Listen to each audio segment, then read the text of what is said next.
30 live ramblings, which is quite something. And I'm honestly kind of impressed with myself for getting this far with the live ramblings that I've been doing. I'm really quite chuffed with myself. Like, I'm doing really well.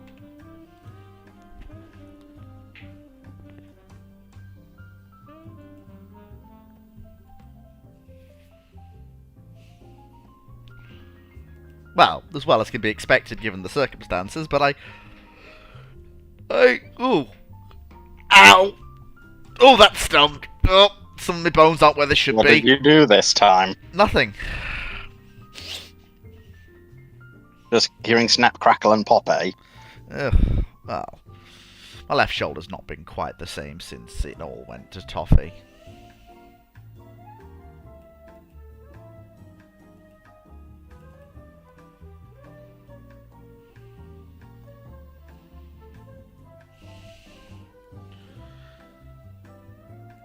And I do mean snap, crackle, and pop. Ugh.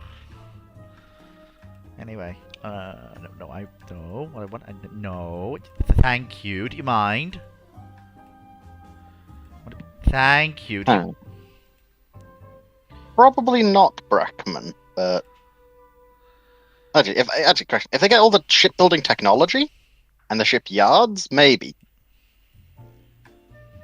1 second, I've just got to. But that's quite the leap.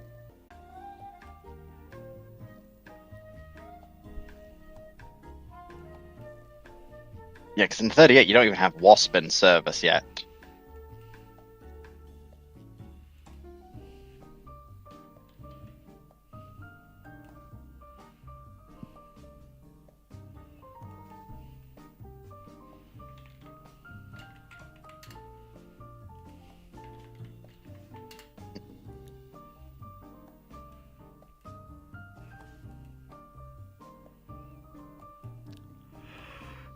No, I'm not doing that.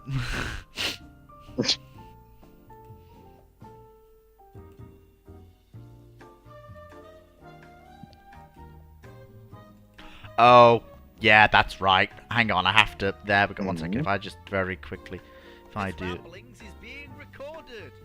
Well, this truly is Fleet Rambles, isn't it?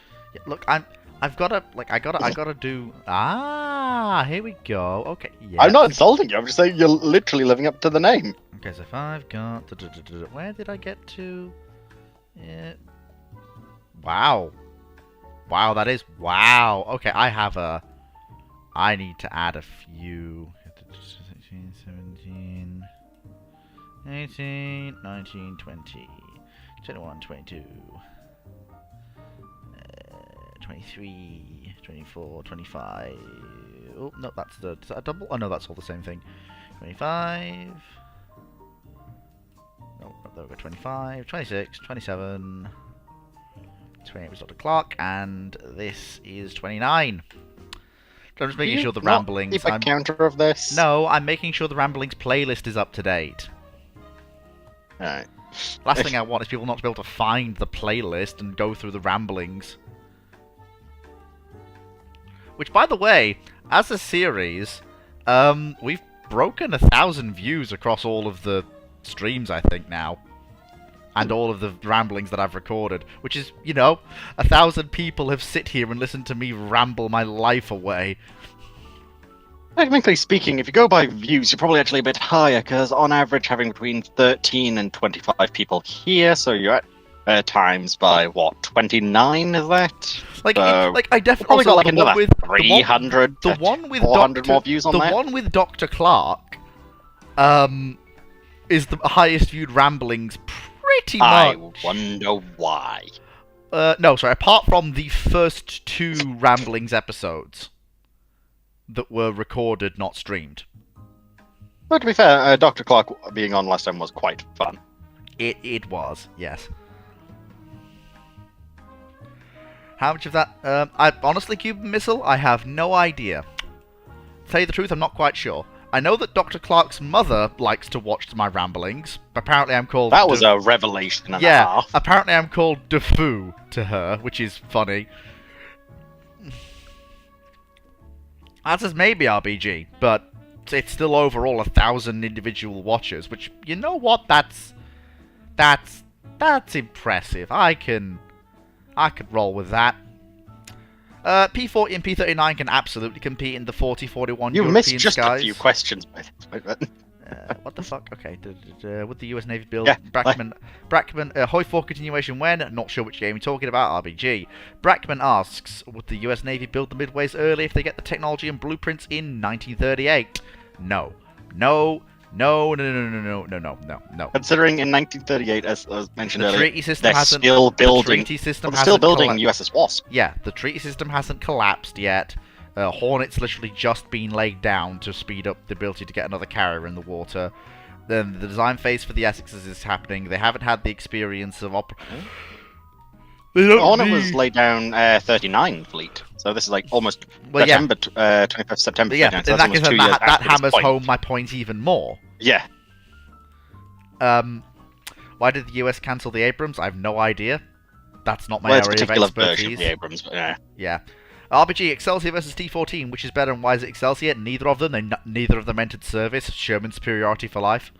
No, and no. Like, they both made a lot of sense if you think about it. Excelsior was designed was in the development because Churchill 1, to be honest, was a complete failure of a tank. It failed in almost all regards, and the only reason why Excelsior wasn't actually brought into production was because Churchill 3 managed to come out just a bit earlier. Plus, there was a bit more use of the doctrine then. T-14 is a more interesting example, because it's actually not Sherman superiority, it's a question of Sherman versus T-14. Sherman is more reliable. Well, yeah, but Sherman might be, but Sherman Jumbo? Less so. Yeah, but... Both of them did have quite a lot of important leads on in terms of development. Another reason why Excelsior is interesting is it's not actually a development of the heavy tank doctrine. It's a development of the cruiser doctrine in a heavier chassis. Yes, that is correct.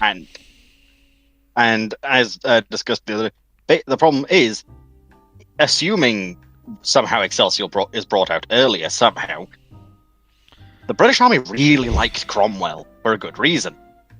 So they would go, no, we are not letting you slow down Cromwell production to build this. I need to look more into T-14, but there are various reasons why, as Fleet said, Sherman's superiority did work. Have you ever seen T-14 alongside? Sherman's could have been interesting, but... I do actually have an announcement for those who are here. I'm currently running the suggestion by the upper members of the moderation team. But if it's approved, you will have your chance to offer suggestions for events, for a new event to be added to the dry dock event roll.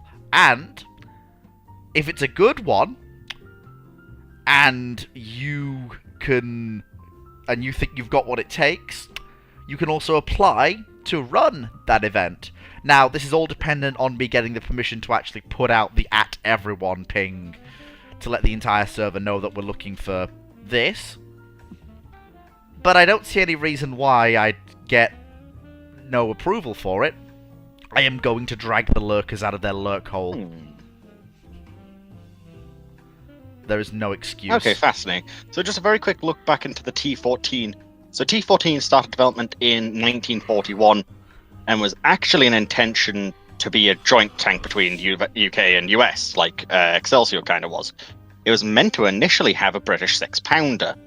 And in 1942, Britain ordered over 8,000 of the things. The problem was, by 1944 is when they were actually ready, it just came far too late. And they were a bit overweight for the intention of what was needed. Mm-hmm.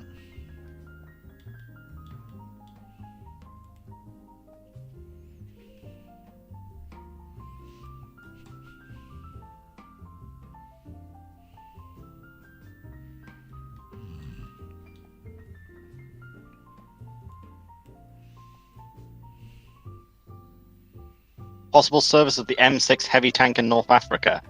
An interesting situation. I mean, I mean, the reliability is going to be pants, and the Germans are going to pop them with aircraft and 88s. And to be And fair, to be honest, that long 76 it's isn't not really needed against the Italian and German forces. Yeah, you're not bringing anything to the table that Sherman can't do, and that Sherman is more reliable at doing, and easier to move, and not likely to strain your logistics network to a fucking halt. Possible service of if the M6 heavy tank was deployed in North Africa. A role they have no tactical doctrine for. The US has no doctrine for the usage of heavy tanks.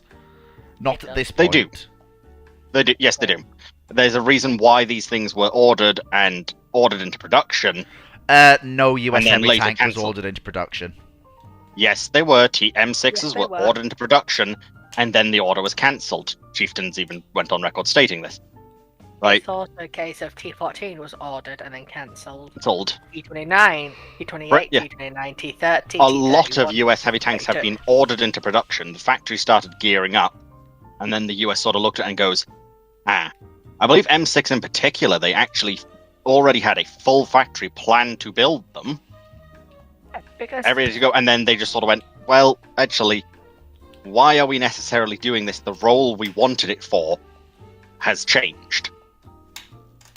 because essentially the M6 it doesn't have a role in North Africa. Its role, or the role it was designed for, was France. Because project was disclosed to the public in 1940, delivered in 1941. By 1942, the 3 prototypes were in service, and then they started having variants made of them. But by the time of 1943, the M6 was fully ready to be produced, and the Armored Corps basically went, well, we have 76mm Sherman now.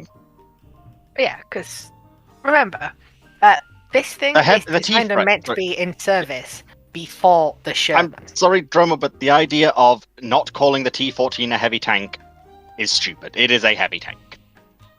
You can call it a breakthrough tank all you want, but it is still a heavy tank. Like, it Sonar fulfills the photos. exact Do I know same this role ship? as a heavy tank. Because in that case, in that question, do you class the Tiger as a heavy tank? It can be Technically both. speaking, It can be because both. technically That's an speaking, the interesting Germans class it. question. Because technically speaking, the Germans class it as a breakthrough tank. Dragon, they can be both. Yeah. They are not mutually exclusive. I know, but this is my whole terms. point of saying saying the T-14 was not a heavy tank isn't quite accurate. You see, thing is, heavy tank is a chimera of a concept because it's a fusion of the Anglo-Soviet idea of the infantry tank, which the KVs were designed as, and the American, more German idea of the breakthrough tank that makes the breakthrough. Heavy tank as an idea is a chimeric concept. So there is credence to going, it's a breakthrough tank, not a heavy tank. But Really, they are a heavy tank. a breakthrough tank's not necessarily a heavy tank, though. Well, yeah, but then at that point you could also argue that the Crusader and Cromwell's are breakthrough tanks, They are. which they are, but they're classed as cruiser tank / medium tank. Yes. It's where the splitting of Because Dragon, that's where the chimera of a Yes, I know, concept. I'm This Yes, is, I know, I'm this is agreeing the with thing, No, Dragon. like, you're I'm trying actively to agreeing you're with trying to mutually exclusive terms that do not What? like being No. mutually exclusive. The T-14 No, can I- be a breakthrough tank, and it can also yeah, be but by a heavy saying tank. it isn't a heavy tank, it also isn't accurate. I mean, No, because no. You can be a breakthrough tank without being a heavy tank. It's called the A3 Sherman, which is How much statistics for for the jumpers, if I remember T14? correctly. how much is the T-14's 42 tons. Oh, that's not that heavy at all. Yeah, That's sort of Yeah, that's that could- jumbo weight class. Yeah, That's we which can, the we can Jumbo's get away also- with that And not he being was- a heavy. Yeah, we can get away with that not being a heavy tank. Yeah, easy. We can have that be just a breakthrough tank. Yeah, that scans. Yes, because if you're gonna call that heavy tank, you have to call the jumbo Fleet. a heavy tank, Fleet. and that's no, literally no, a Sherman. no. Fleet. That means the Churchill isn't a heavy tank. What? No, it doesn't. That's The not how Churchill's that. only 39 tons. But no. If you're going purely off weight, That's no. Which- I'm not. I'm not going purely you off just weight. were going off weight there. It was. You it was, just were. It was a factor, but it wasn't purely what I was going off.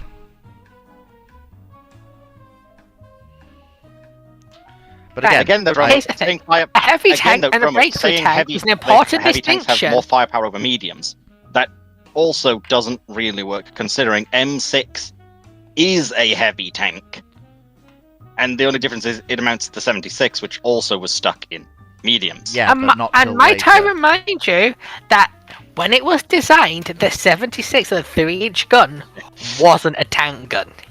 It was No, only used on tank destroyers. Yeah, Dragon. I don't think yeah, Dragon. I It's feel like you're. inaccurate. Yeah, Dragon. I think you're splitting hair. I think you're really splitting hairs What? here to try and hold on to your What? point when you've been disproven. What? No.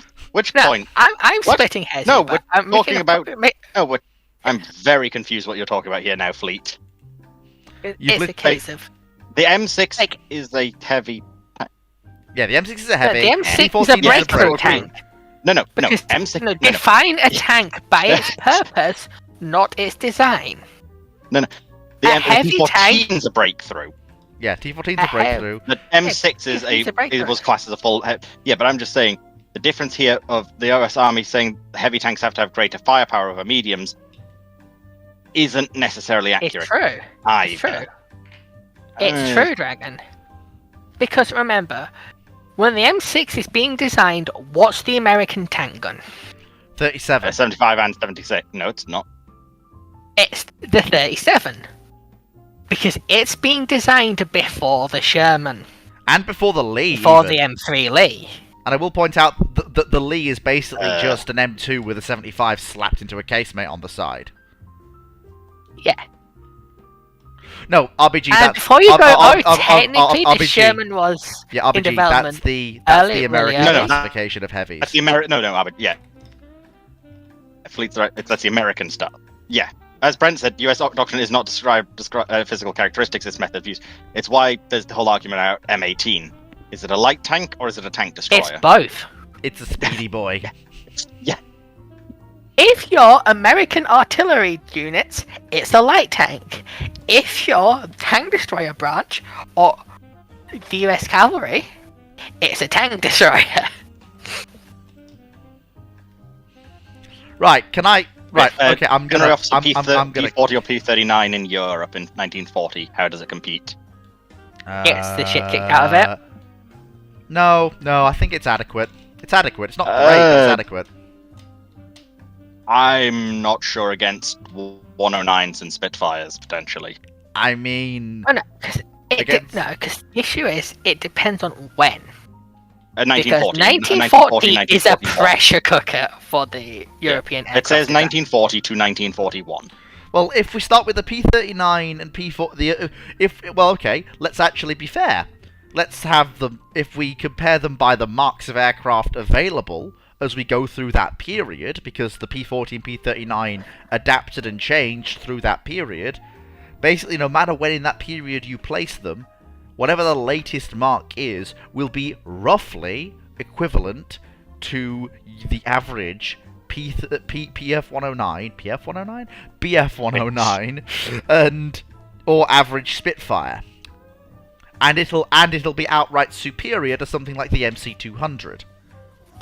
That's really not saying much, Fleet. The MC-200's a maneuverable, nippy fighter. It's not heavily armed, but it's no slouch in air-to-air combat. Nor is it great in air-to-air combat. I'm no slayer. That's what. Fuck. Wow. It's incompetence is really starting to sleep. I'm calling incompetent people slayer now. Wow.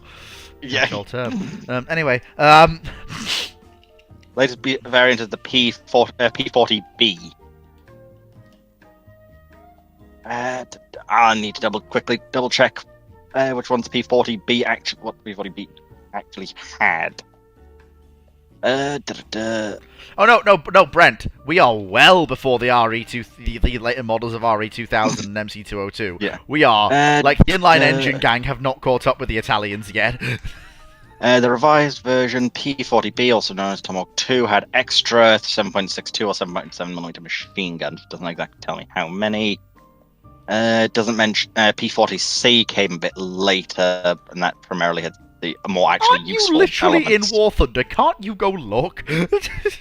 No, I only was on War Thunder checking something, and also War Thunder's notoriously inaccurate for providing information, and B, I don't think that actually is a P40B necessarily in War Thunder. Correct me if I'm wrong. Anyone who knows the US tech tree? I know there's I been a don't whole know. debate about P40s in War Thunder lately. I don't know. But P40E also had more, yes, but so did the P40B over the P40 original. That's what I could find. Controversial opinion. They're gonna do shit because they're armed with 50 cals. And real life isn't like War there Thunder. go all the Americans in my audience. Because you see, What are you unlike talking? War What are you talking Thunder- about, Samurai? Exactly.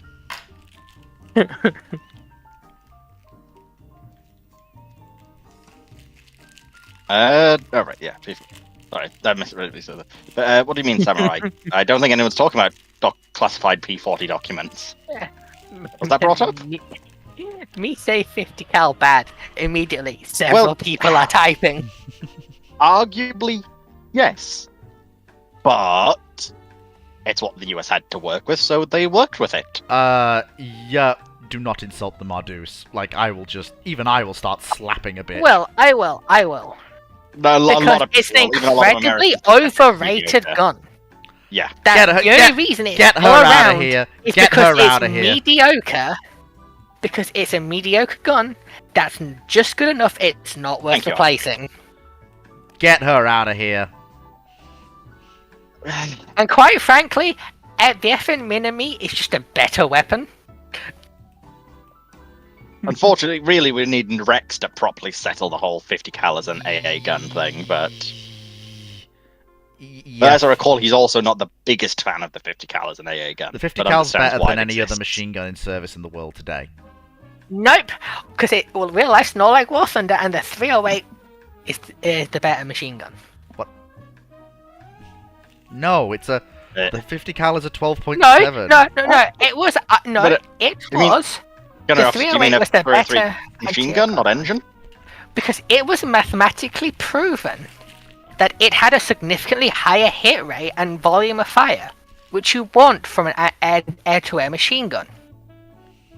The 50 You also cal want sits pen- in an you also want awkward penetrating place power. of Okay. not having the power of a cannon, but not having the rate of fire of the 303 or the Right, 9. actually, to be fair, I think that also does depend on the variant of the 50 cal, because I know a definite problem with early 50 cals was, as you said, rate of fire was very poor. On the other hand, as I recall, later versions of the 50 cal did fix this issue somewhat. Yeah, but Dragon, by the time the 50 cal gets fixed like that, rapid fire Cat 20 mils are here and are reliable. And a 20 mil is a direct upgrade I to a personally 50 entirely cal. agree with 20 mils are better than 50 cals. But I also understand the US had their own doctrinal reasons for disliking cannons. Right, I'm gonna move But- on from this before Yeah. I have all the Americans in my audience literally string Fox up and throw her into Boston Harbor. Well, Like I you say, see- try. Well, you see, thing is, I have a weapon that's not complete Actually, yeah, shit. that is a fair point, Drum. US did have issues trying to actually make reliably functioning cannons. Yeah. Then you get the US attempt to try and stick 37s as AA millimeter, as 37mm guns as AA guns. It also didn't work very well. Yogurt asks, why was the COGOG system abandoned? You're gonna have to answer that one, please. I've got not a clue. I have no idea what that is, so I can't. Right. What's the really- question? Why was the COGOG system abandoned? Were they hard to maintain? COGOG. I have no idea what that is. Like, spell to me, it's C-O-G. GOG. I have no idea. Yeah. I don't know. I have never heard of that system before in my entire life. Very quickly. Cuban Missile, how do you rate the Doom Turtle? Nice. It's... Okay. Okay, it's important to bear in mind, the Doom Turtle and the Tortoise are very specific vehicles built for a very specific purpose, that the purpose then vanishes in an eye blink when the Siegfried line is revealed to in fact not be anywhere near as tough as it was expected to be. Those vehicles Yes, were designed to operate in an extremely heavy fire environment, and by that I mean you're being pounded constantly by high caliber anti-tank guns, you're being constantly shelled, you're being constantly scraped with machine gun fire, mines are everywhere. Like, at that point, you need a gun that can not take out other tanks, you need a gun that can reliably blow holes in concrete blockhouses, you need a secondary machine gun turret, which both tanks have, for sweeping the tank area around you for enemy infantry, and you need armor thick enough to be rendered impenetrable to any known German battlefield weapon. That is what the Tortoise and the T-95 were for. And they're good for it.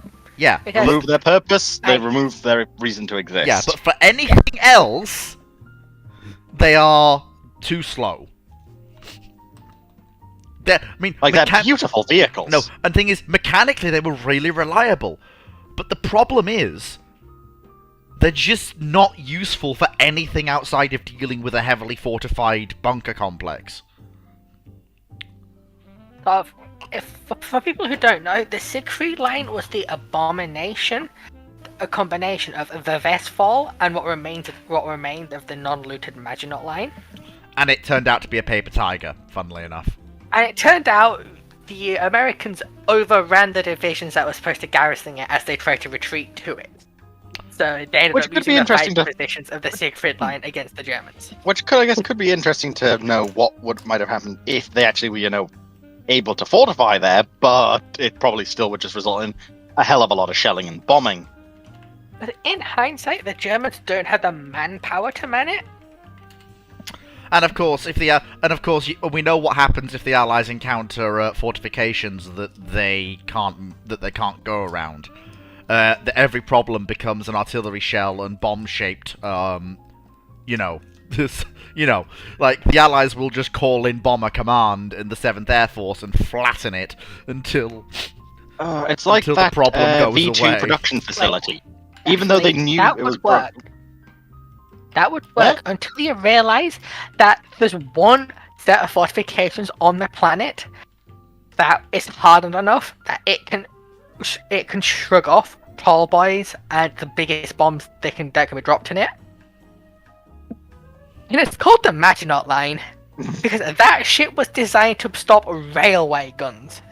Well, railway guns that were extant at the time, the Germans. Railway guns built are an not entire... necessarily equivalent to tall boy or earth or Yeah, the Germans. bombs. Like there was a reason why the Germans built pure that. penetrative power to get in and damage them. But that's Yeah, the whole point of why you would use an earthquake bomb. Yeah, the whole. The earthquake bombs were really bad against earthworks because earthworks are brilliant at distributing force, unlike concrete buildings, which they were designed against. Oh, dams. People still use the CO GAG. I don't know. They mention it further up. It's basically combined gas turbine or basically just gas turbine systems. Oh, the RN. Because basically the RN decided that it was better to go with straight gas turbine, or gas turbine electric, or straight diesel, or diesel electric. The RN just went, don't fucking need the complexity of trying to mesh diesel and gas turbine. There's no fucking point. Either have one or the other, or run them through an electric drivetrain. I don't know why I don't know why any bloody nation still uses it, to be honest with you.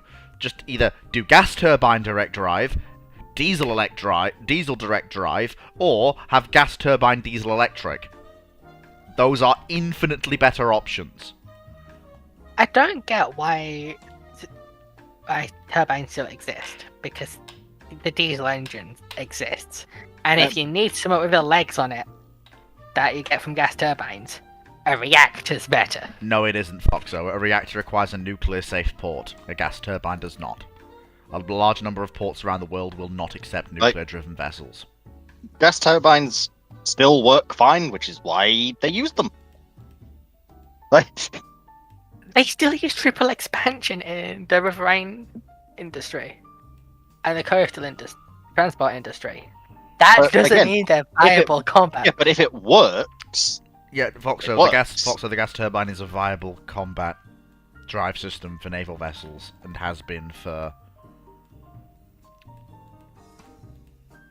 Why, when you have diesel electric, Because gas turbine that's gives fully vessels... matured? Because gas turbines give ships more leg, as you just said. More speed. More horsepower. They're more power dense. Much more power dense, actually. Ridiculously more power dense.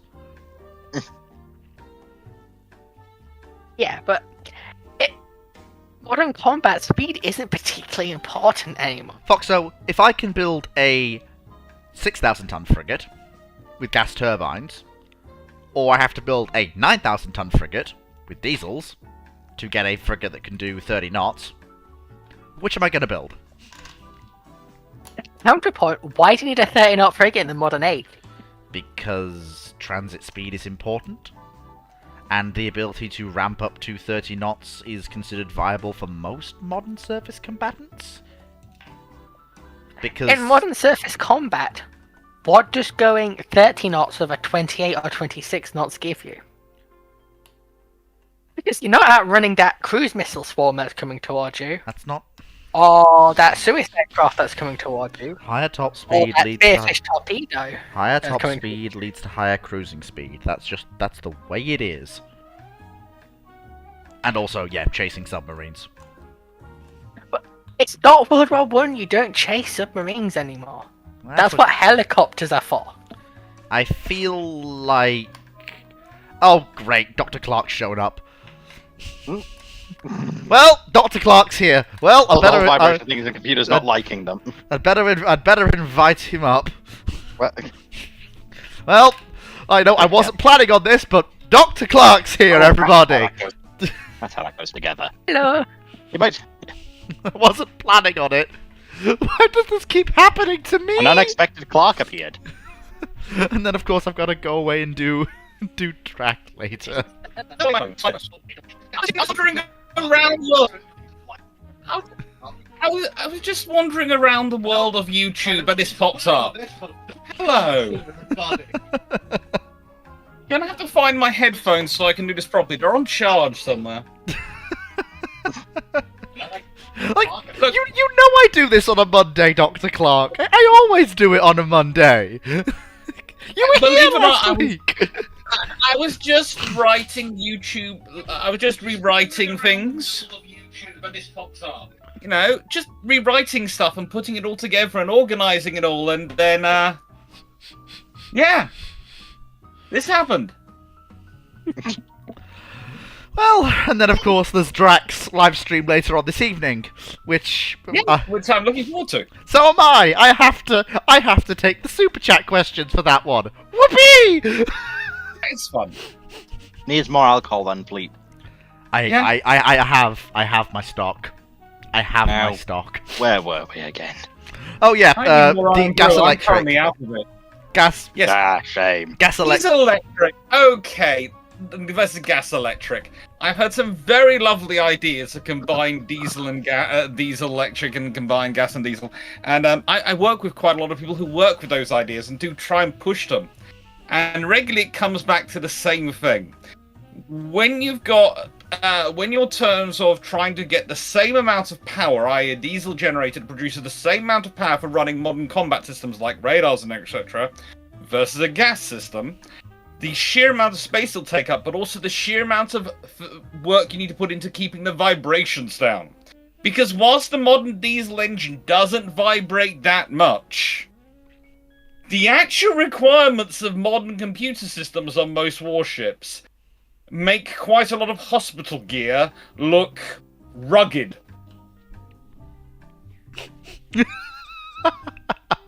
And so, even the diesel engines, even the modern diesel engines, because I know someone's going to go, but modern diesel engines, they don't vibrate as much. They don't. They're nowhere. They're still too much.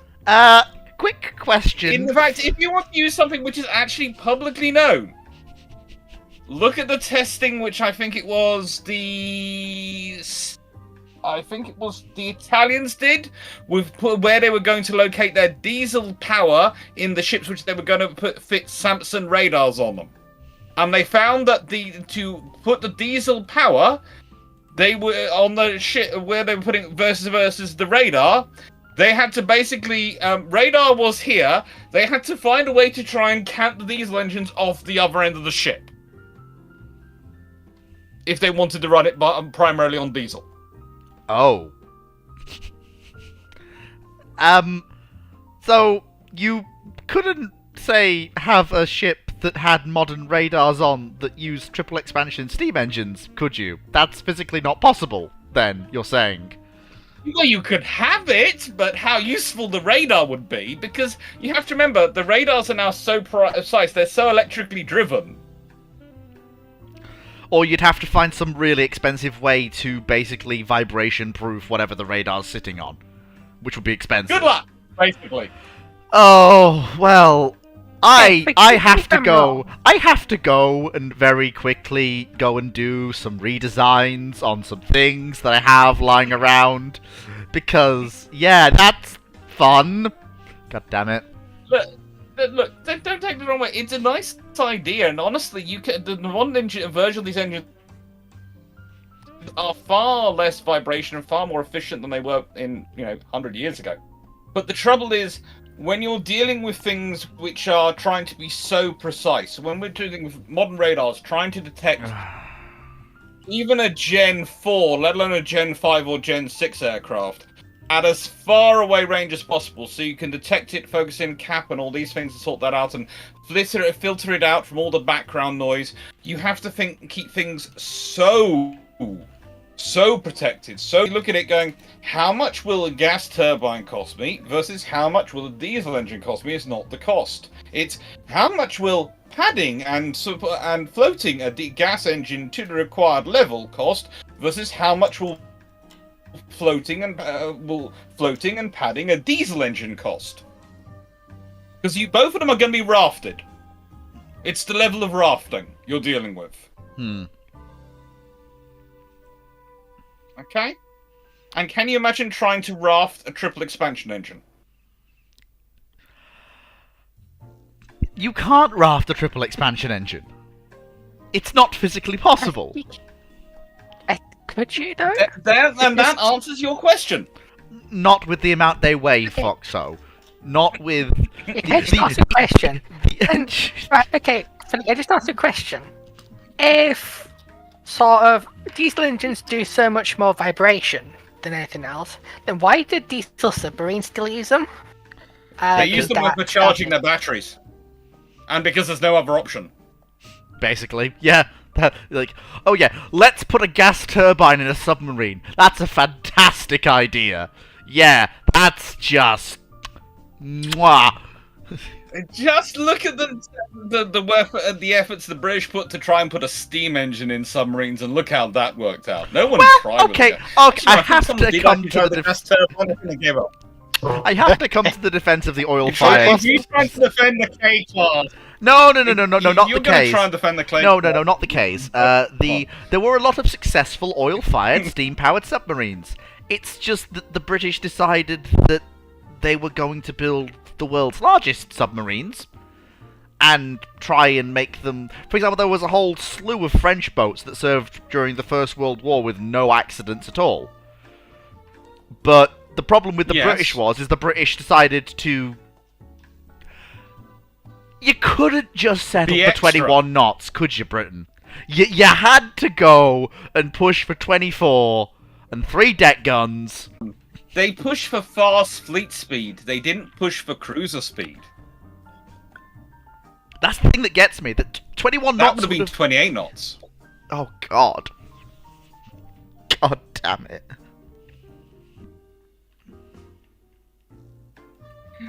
I know this because I kept having discussions recently with people going, why are fast battleships designed as ship greater? Which is why Yamato isn't a fast battleship because it's only able to do 27 knots. Oh. And I go, well, because they had to keep up to cruiser speed, and that was the requirement. They had to maintain cruiser speed, and cruiser speed is 28 knots. Mm-hmm.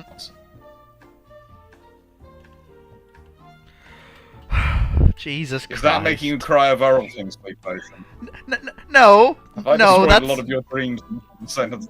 no. The Hey, problem. hey, this is glorious. The problem. The problem isn't that. It's just that. Well, Fleet has a thing. Like the Fleet of Oceans is more than just a name. It applies to other things, like an alternate universe thing Yeah. that I run, and like one of the whole sticks is that we are here with our steam engines, and that's that. So I asked Sea Dodders to make a thing for me, and I wondered why he was smiling at me through his fucking face. I think I understand why now. Because despite the fact these things are driven by oil-fired steam turbines, they're probably vibrating their modern radars to pieces. Yeah. God damn it. I can't win. I can't win! Wait, so engineering question. Then how did they mount all that fancy new radar MacGuffins in the 90s onto the Iowas then? If there's... Have you seen the size of the Iowas? They're Large quite, boys. They're quite big vessels. Have you seen the size of the power plant on the Iowas? Yeah, but Well, it's deep in the hull, and it's a turbine. Well, It's a turbine. Like steep, like ironically enough. A 1940s turbine. Well, yeah, but Foxo, turbines. Right. Like it's important to bear in mind the difference in combustion here. When you're burning oil and coal, you're burning it. You're not really. Like boilers don't vibrate when you burn. Well, they do to a very, very limited extent, but the vibrations are much less. And then you've boiled water, which yes is causing some vibration, but that water then turns into steam, which then goes and turns the turbines. Yes, that causes some vibration, but again, there's no combustion taking place in the turbine. Whereas, even in a gas turbine, there is combustion taking place, which causes vibration. And in a diesel, even more so. Because that's literally internal combustion. Ba-bang, bang, bang! So... And I just want to add further clarification for anyone listening. I don't know where the 28 knots comes from in all the other navies, but everyone seems to adopt it for their speed of cruisers. But the Royal Navy it came from, it was the required speed for cruisers to be able to get from Plymouth to Singapore in 2 weeks. Oh. that makes a surprising amount of sense. I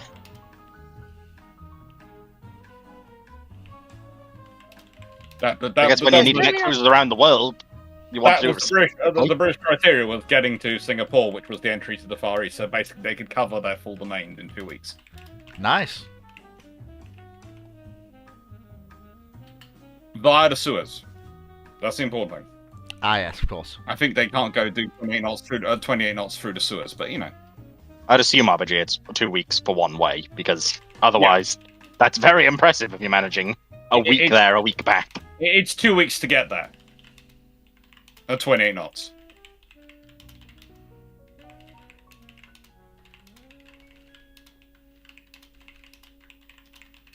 It's, Fleet, are you now rewriting all your steamships? No. I'm definitely not. I'm definitely not. I'm definitely not trying to find the abomination that RB. Well, it's not an abomination. I do like it, but I am questioning my sanity when I asked for it in the first place. So It's boring being sane. So one of the things that we do in the Fleet of Oceans is we don't retire anything. We've never retired a single ship we've had in service. We've got things from the 1880s knocking around. In the 90s, on their third major rebuild! And there you go! Why? Why? Why does it have casemates still? Some things never go out of style. Look, can you check? Like, sure, as much curse as you want, but why does it still have casemates of all things? Oh, and it's Like, coal-fired. surely they wouldn't be of any use by this point in time. Oh, and it's coal-fired. What? Look, If you're doing that much of a refit, why is it still coal-fired? in the nicest way, why not just stick with the 1950s, 60s style radar, or even the stuff which is probably was still being put on the American nuclear cruisers, what were the class? They were actually the very good cruisers prior to the Brain Engage, because that style radar could actually work on that kind of vessel. It just doesn't have the modern electric systems like phased array, etc. systems do.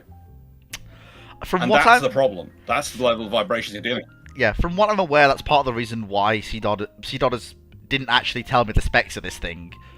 But from what I'm aware, he tried to find, quote, "Fleet, I found the simplest radar I could and stuck it on top of the tallest mast I could with the most supports I could. You're welcome." Yeah. About right. Anyway, so quick question. before yes, Next question. So, you know, we're talking about engine vibrations. yes. Then, Mhm. given that new just need to move all that coolant around, how bad do they vibrate? If it would go bad. Welcome to the Thunderdome, and the reason why the Americans have kept it to their aircraft carriers. You And the nuke boats. can do it, but again, there's cost. And the nuke boats. Mm-hmm.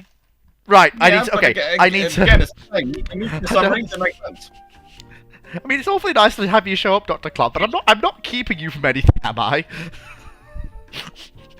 I was literally just writing PowerPoints and rewriting PowerPoints, so I just came to, just to have fun. Just to say hi. Yay. Sounds good. Okay, then. Following YouTube, it pops up when you're live.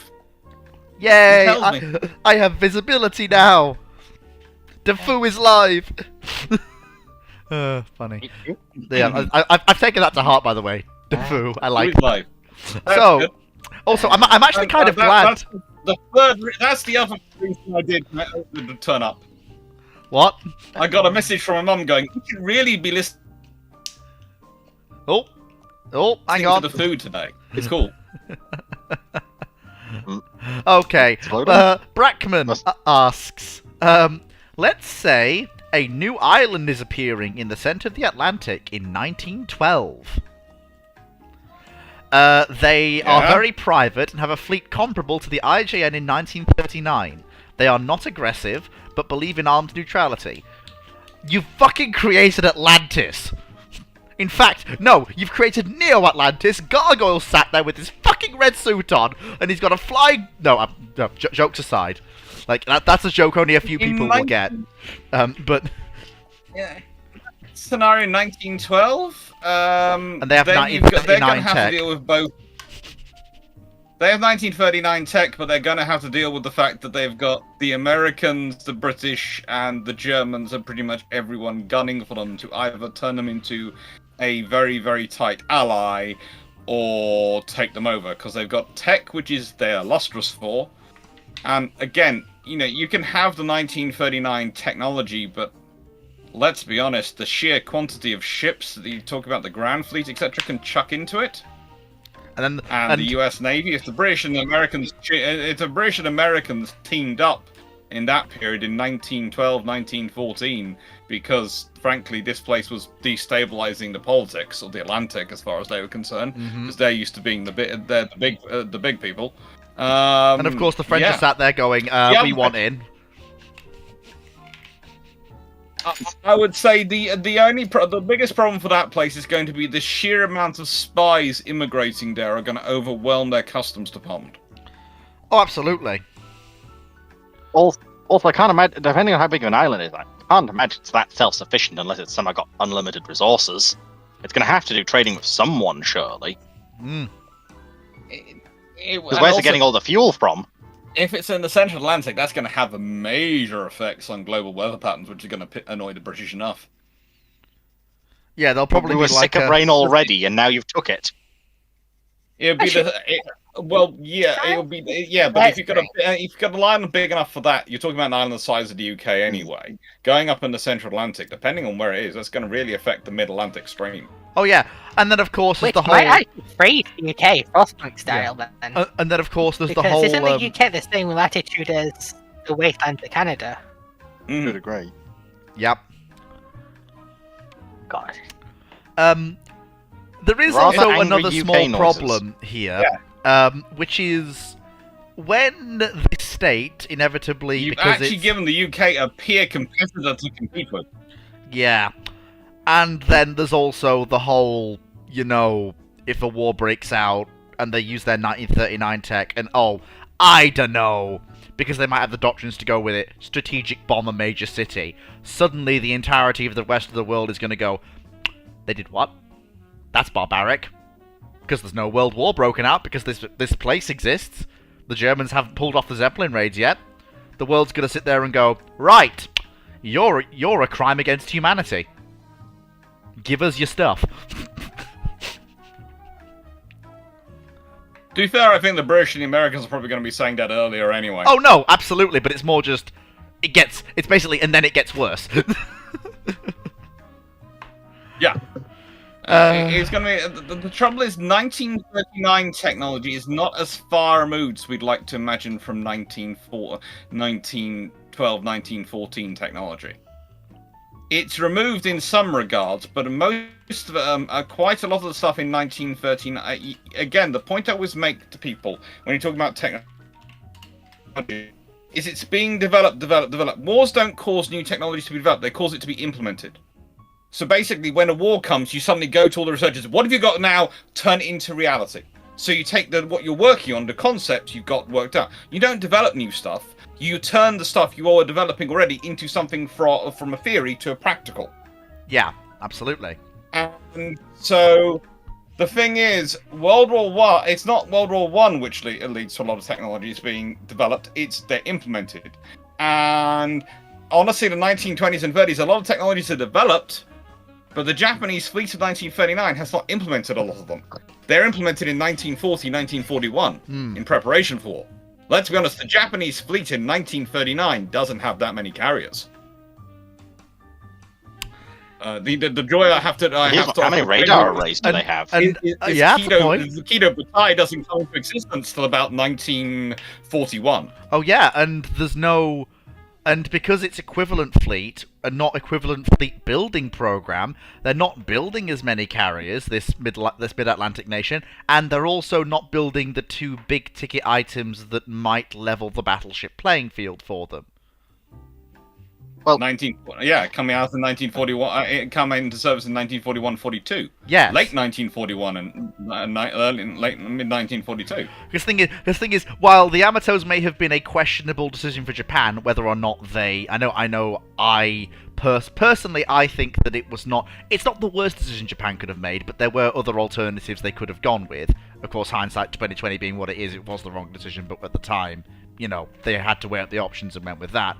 But for this mid-Atlantic nation that arrives in 1912 era the world, a pair of large battleships that are functionally immune to basically anything else on the high seas at any range. Would have been amazing to have, but they don't have them in 1939. They won't have them until 1942. Well, no, this is the thing.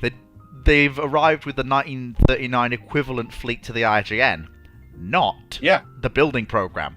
Whatever their building program is, it might be completely different to whatever the... There's also the fact that if they had been building those, even if they'd arrived with the building, because they're not available till 1942, that gives the Royal Navy and the US Navy a countdown of basically 2 years. We have to decide whether we have to go to war with these people or not. Because the next 2 years, we can swamp them.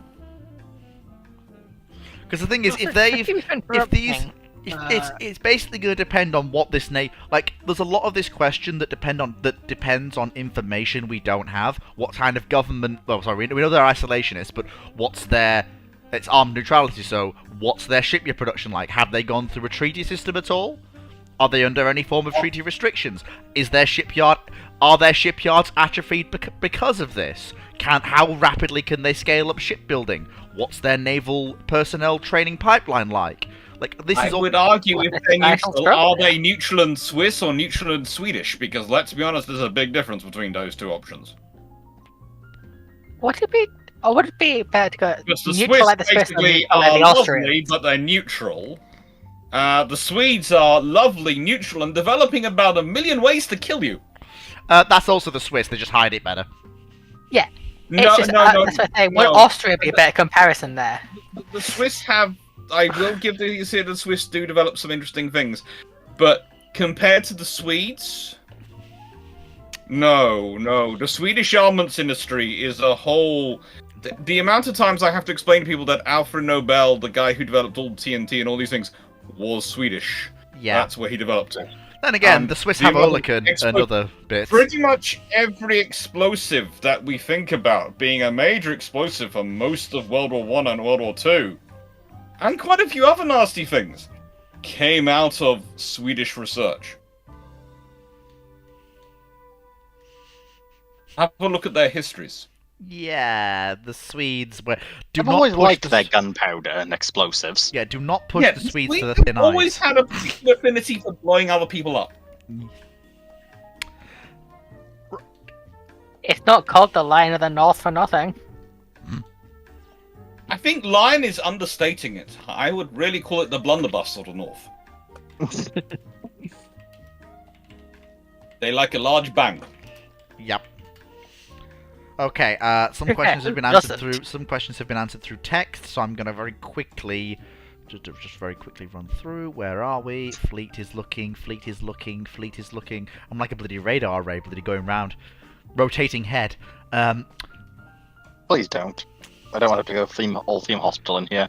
That'd be quite fun. You see, unfortunately, the human spine's not designed to work like that, Flay. Who would win? Why do you think I keep removing the spines of people I don't like? I need replacements. Why not just go for a metallic spine then? Too expensive. Go for cybernetics. It's the way forward. It's too expensive. Chris asks. Oh, sorry. Hang on 1 second. Brent asks. Anyone have any information about what Hungarians thought of the ME210 CA1? I'd go talk to Rex about that. I can't get him on the blower right now, but I'd go drop him a DM or in his Discord about that. I'm sure he'll have knowledge.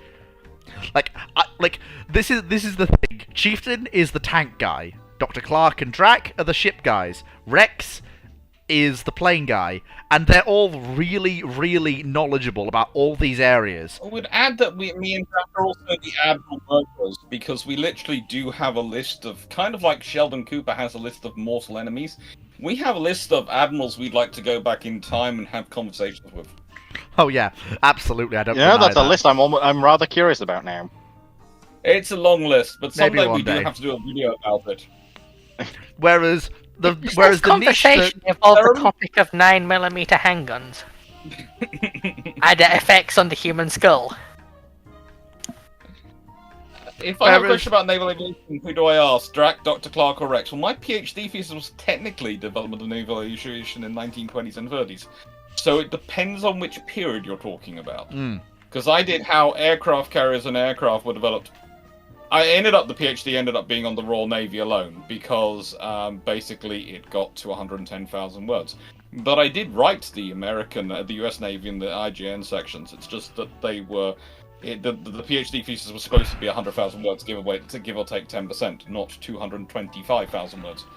Let's what say I will 1920s, say, that's what we make. what I will say is that you have all the specialists, and then Fleet is here as the generalist. I know I have my toes are in all these areas, but I'm not a PhD expert, and I don't have the libraries that everyone else has.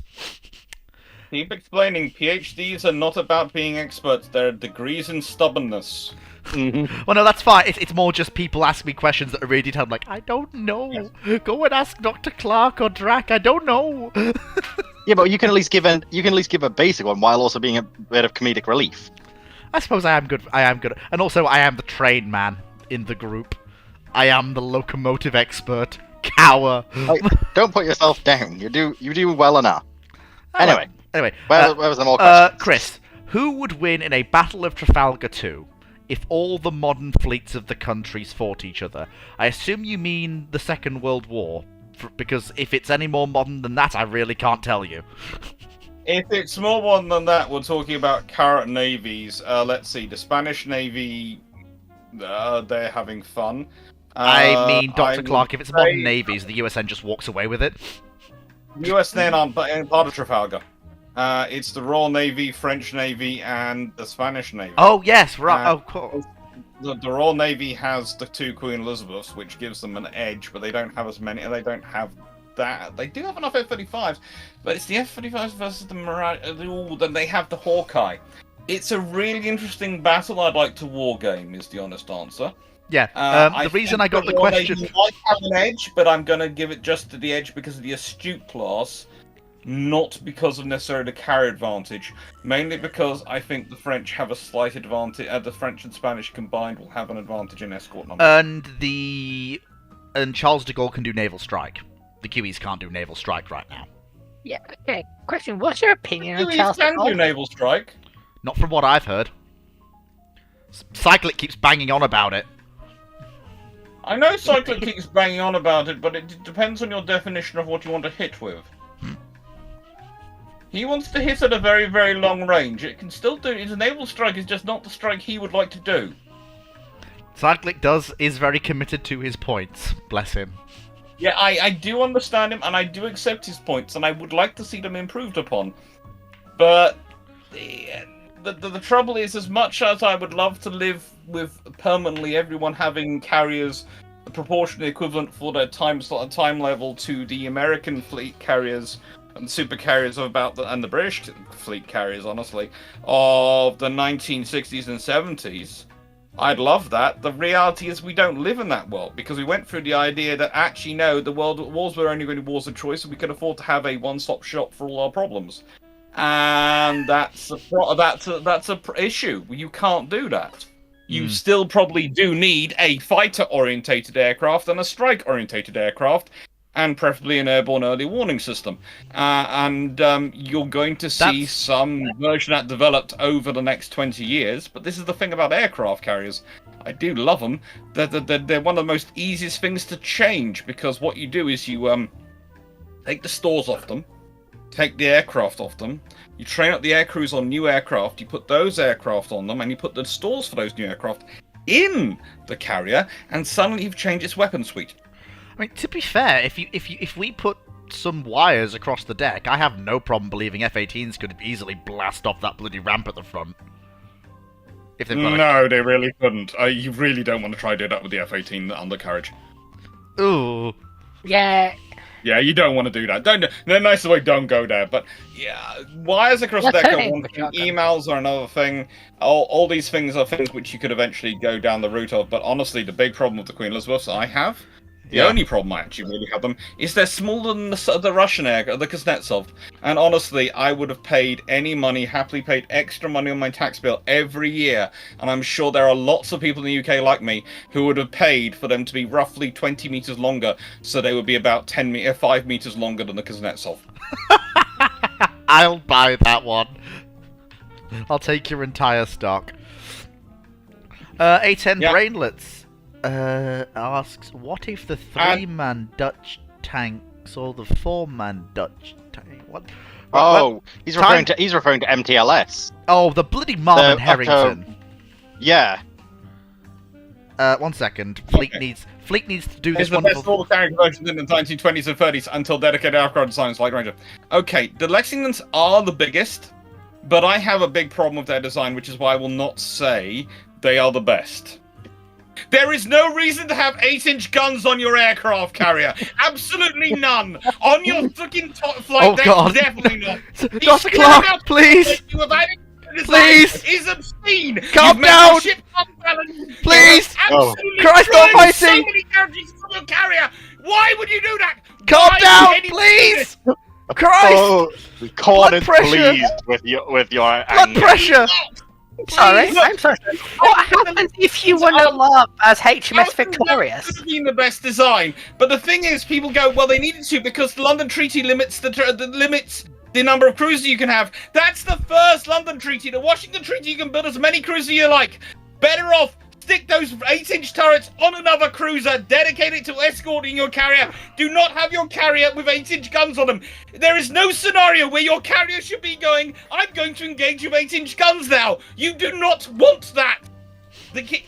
And the sheer thing is, you take those guns off that carrier, the sheer amount of extra aircraft, the extra facilities, all the things you can put into it, it's just the entire problem with their weight, having to lie about their tonnage because no ship is exactly 33,000 tons. You're never going to get it right to the exact 1,000 ton. It's not going to. Lying that way itself is everyone knows the Americans lied. Okay? Just not going to happen. So do not do this. You just get yourself into trouble. And if you consider the Americans the whole way through, there's half of their Navy going, why are we doing this? And now half of the Navy going, we have to do this because they have to fight with the cruisers. Why? It's a sodding great big target. Okay. Why would you put anyone into having to fight with the cruisers? So yeah, they are probably, alongside Courageous and Glorious, the better designs balance-wise. Akagi, I like her, but she has some very weird things going on with her initial conversions. Can I come out And from don't get me behind? going on Saga. Or the triple flight deck. But the thing is, all of the conversions have issues. All of them have issues. They just do. Can I This is come out happening from my fast. bunker now, please? Nope. Fleetler, Please? get back in your bunker. The Soviets are invading Berlin. Look, just because there are certain topics for which I can honestly make people there have been colleagues, colleagues at conferences have gone, just let's not get Alex talking on that one. It's not going to end well. Oh, I forgot about Akagi having 8-inch guns. Thank you, Romo. Yeah, so, Yeah. to answer... Forward Again. firing 8-inch. To answer... Why? Why? It's like the question of why did, in the later efforts, Kaga at least kept a 200mm casemate? Like, what was the point of this? Can we move on, please? I don't want to have a heart attack. Because that took me by surprise. Why are you the one worrying about a heart attack? Because that came out of left field. And I was not expecting that. It's like Angry Drac. I've only seen Angry Drac once, and that was not pleasant. And that wasn't even directed at me. I don't know, that was pretty fun, I have to say. Breathe, Fleet. Breathe. You're fine. I didn't actually know if You're Akagi fine. kept the 8-inch casemates. Drac and Dr. Clark aren't gonna break your door down, Oh, dressed in God, dressed in Yamato's armor back. and carrying black powder weapons, respectively. The Okay. worst BBV Yamato. On a Monday. Where? We save that sort of thing for Tuesdays. Please don't. I have an appointment on Tuesday. Okay. A-10 Brainlet, Dutch tanks, the ones that Marmon Harrington built. They were shit. They fought in the Pacific. They died to fucking Japanese tanks because they were somehow worse than the Japanese tanks were at situational awareness and actually being fightable on the Pacific Islands. In North Africa, they are meat for German guns. Like, even the Italian tankettes sort of go, ooh, stuff we can easily kill. It's because their armor protection was machine guns. And that was it. You don't even get protection from autocannons. And given that the Japanese roll around with an infantry anti-tank weapon that's a 20mm autocannon that a bloke carries, I To be think... fair, there's another problem with them. Their guns don't work. Yeah, the Twin 37 There was guns. a notorious issue of that they could not get the guns to actually work. You know, why you keep picking on them like this for this? Why do you expect guns to work? I don't know. Fascinating things, Yes. but Next, you are going to be demanding things like, I don't know, your waterproof jackets actually keep water out, you know. would be What nice, the wouldn't What kind it? of Novo Beach lifestyle are you living? Or the French not to strike at the most minor inconvenience. Now look, Impossible thing. Blah! Do not Please. even say such things. please, come on, you're hurting the Francophile inside me.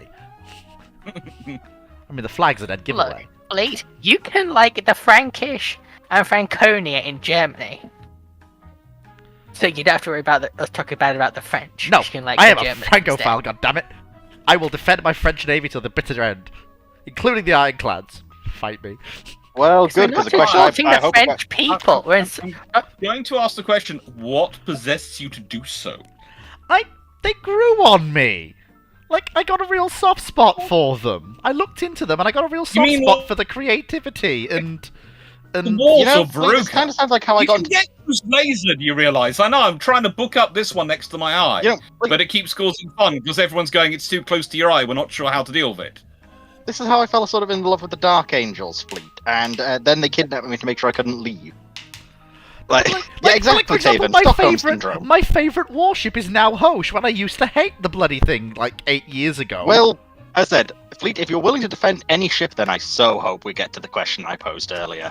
Well, we will get there. You want to We defend will- the Hosh? I will.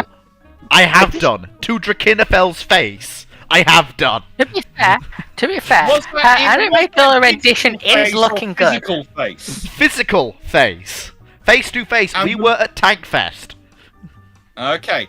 And the laughing didn't cause you to run away. No. And I'm talking about the full manacle laughing of, oh my lord. No, the fact that Mrs. Drac joined in nearly did. You... yeah. You know that's bad when that happens. Those two are a pair. I mean, Yes. in the best way possible. Like, they were having a conversation over the phone with somebody. I was like, I'm just gonna leave them alone to let them do their thing, and I'll catch up with them later. And they were following me round, and I'm like, I'm trying to give you two some This privacy. is You failed. don't have to follow me. Oh dear. Bless him. Darth Sidious asks, if US Army, basically Gladian Barnes, some bloke in the US Army, and the Pershing becomes the standard D-Day tank, how would Normandy play out? Badly. You've got more breakdowns, you've got slightly less tanks, but that's basically the long and short of it. Well, also, the problem is that none of the bridging equipment would work, Fleet. Was there really that So much late- use of bridging Late, equipment in the once you Normandy get campaign? past the beaches, yes, there's a lot of rivers and streams where you might need these. No, yeah, but a I'm lot not of talking about- British equipment is designed by the British, who basically go with what's a working system and do testing before they do it. So if they had an American tank which was kept breaking down more, they'd have probably gone with with whatever was the most reliable tank they could get. Which was the Sherman. It actually might Yeah. be in the Matildas.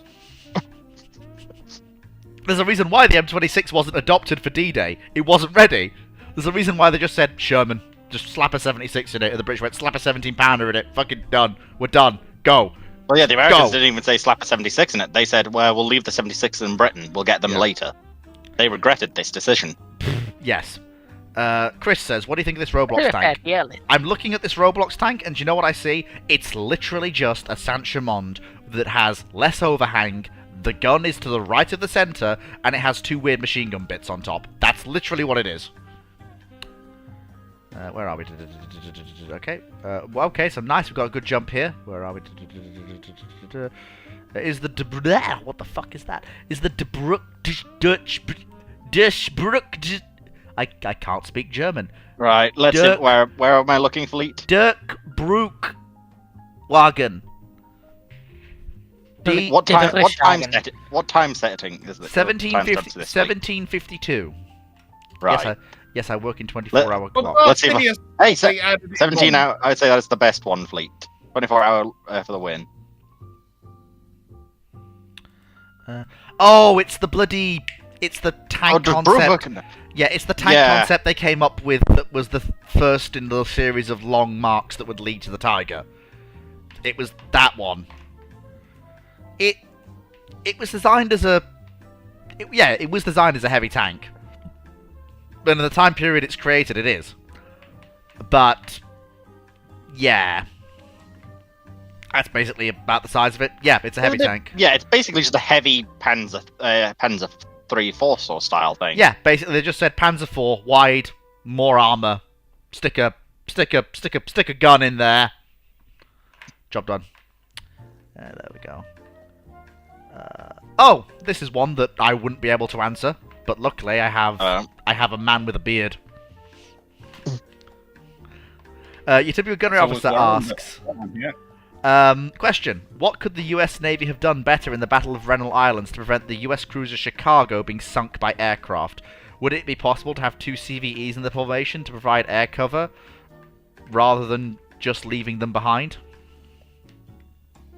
have you got enough tankers to do it, and that's the big problem. The Americans are spending most of their time with either their ships needing to be repaired, refitted, or finding tankers to give them the fuel, and that's the big problem for the U.S. forces in this entire period. It's literally, have we got enough tankers? Are we able to move the fuel? Are we able to put this here? Are we able to put that there? And that's their basic problem the whole time. It's fuel.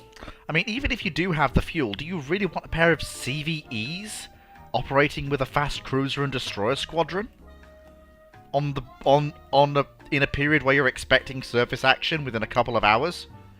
I feel like that's if you would want to add in some extra destroyers as their personal escorts, but yeah, you could get away with it. You probably wouldn't be one talking about a pair of CVs either. You'd probably be talking about 3 or 4. You'd want them hanging back, so they need you end up to make it work. You'd need at least an extra light cruiser as their flagship. You'd need at least 3 of them. You'd need about 8-9 destroyers to escort them. And so you end up with an escort force, which is almost as big as your surface strike force, to allow you to have some air cover.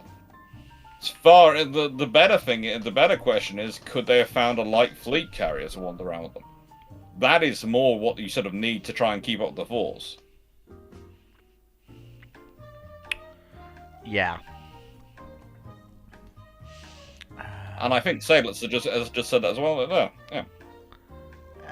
They had 2 carriers, 2 escort carriers, a couple of fast battleships, and cruisers and destroyers, and so therefore, yeah, you just sometimes, even the largest navies just don't have the strength sometimes. They just don't have the ship. I mean, would it have helped? I mean, that's part of the question is, like, if they're there with the force, with their aircraft up, is that going to save Chicago? I mean, as has been said a lot, it depends on, obviously, roll of the dice and whim of chance. But if aircraft are there to break up attacks, then that can lead to less bombs arriving on target. Yeah. That's pretty much your chance. It's less bombs arriving on target. It's a possibility, Hopefully. but it's not guaranteed. Because fate is a fickle mistress. At the best of times. Fate is worse than a fickle mistress. Fate just doesn't give a flying hoot about you. I know. She won't call me the blind goddess for a reason. She won't call me back. Yeah. Like I've been using the signal lamp and she's not. Get it? Signal lamp. What part of them being blind did you not get? It was my attempt at a joke. It didn't. You need quite. to use Morse code if you're trying to get in Fate contact. isn't blind. It's justice that's blind. No, Or Fate you just need doesn't to use, give a flying hoot. or you need to use blood circles and sacrificing magical gems to be able to try and summon heroic spirits, and a greater grail. I'm not touching like nonsense. Like I don't believe in magic. Okay, It's back to called real it's called a life, reference fleet. It's called to fate. Oh yes, right. I'm sure. Okay, And cult. so question: how much would sinking the US as fast oilers at the start of the war actually hurt the USN then? Oh, sweet mercy above, you've just crippled their ability to conduct their carrier raids and everything up to basically 43. So, there's no Midway, there's no Coral Sea, there's no... We're going back to the US mainland and we're staying there.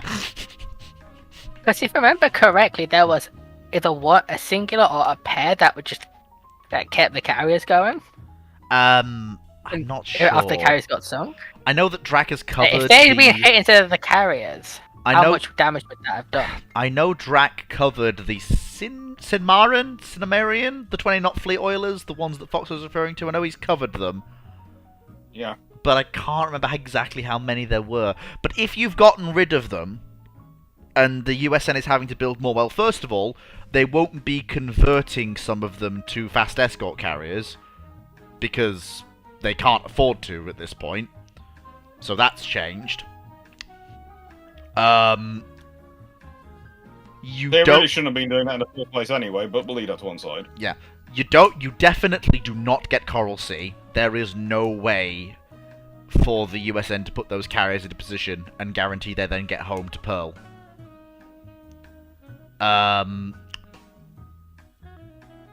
You probably don't get Midway. because if you've not got well, actually that you might get some form of Midway, because Midway is closer, and I think they can operate without needing at-sea replenishment for Midway. And in fact, you might see a lot more force at Midway, because Lexington won't have been lost at Coral Sea, and Yorktown won't have been damaged at Coral Sea.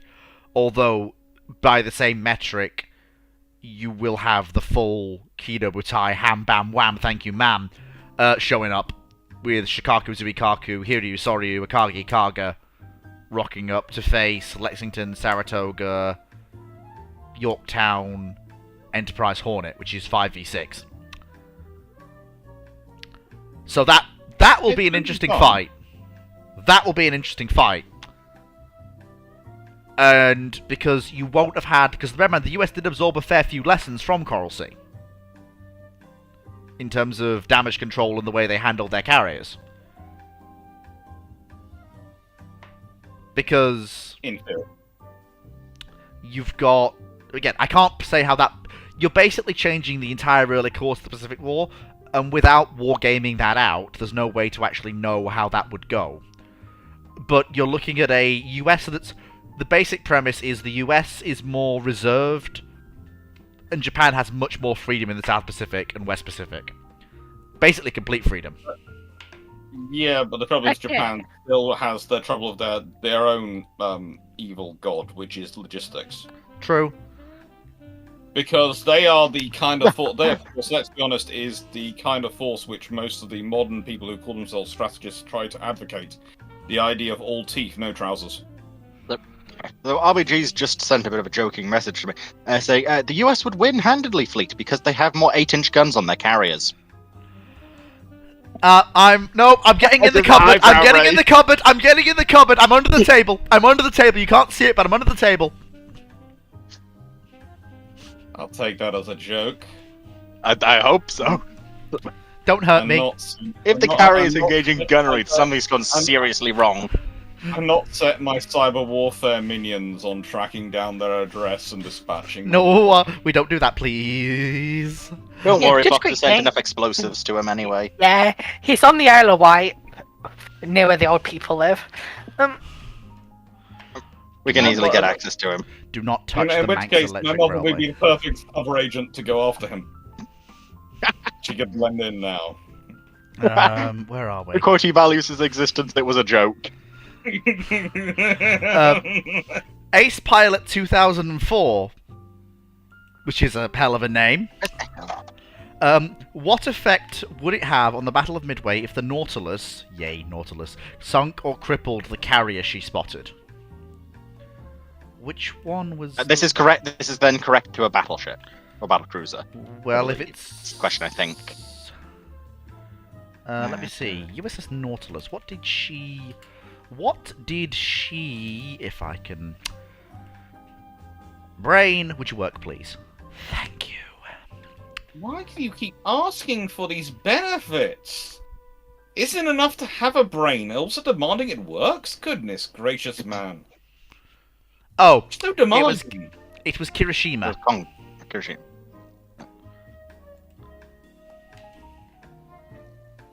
Well, it's going to cause the fleet to change its deployment. It's also going to, in the nicest way, create enough radio signals going off because the ship carrier's being sunk.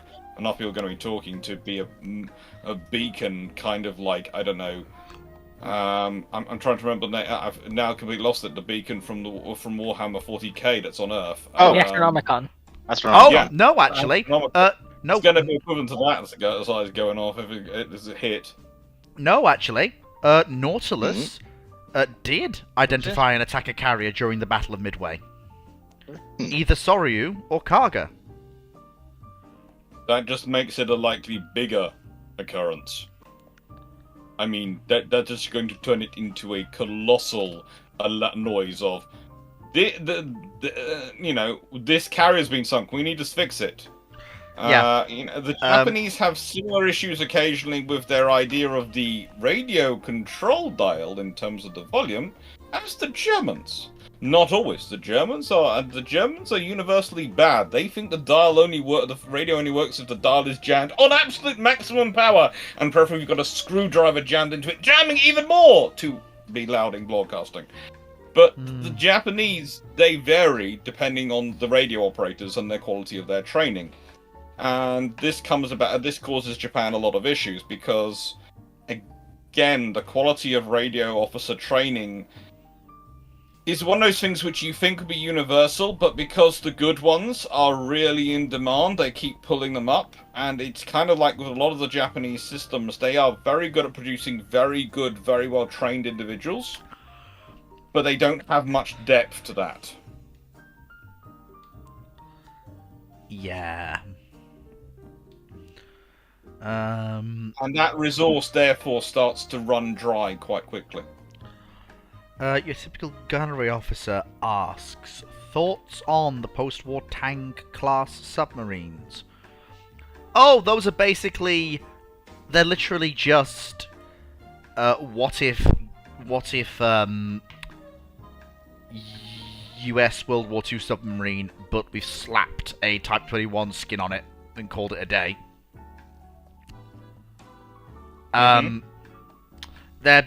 They are basically...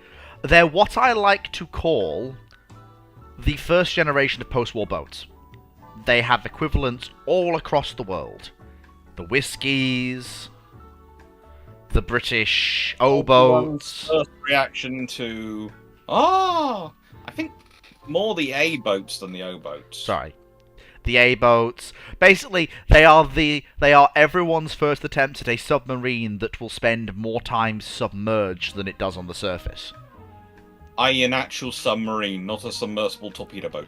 As you mentioned last week, and I have not forgotten. Yeah. And that always upsets people, but it's actually a very accurate description of them. It is. They're... I do laugh at the way it upsets some people, because I go, it's not you I'm personally insulting here, it's your submarine heritage. But yeah, in regards to, given that qualifier, and given the question being, do I think they're miles better than the wartime submarine designs? Yes. Because as we've just said, they're submarines. They're not submersible torpedo boats.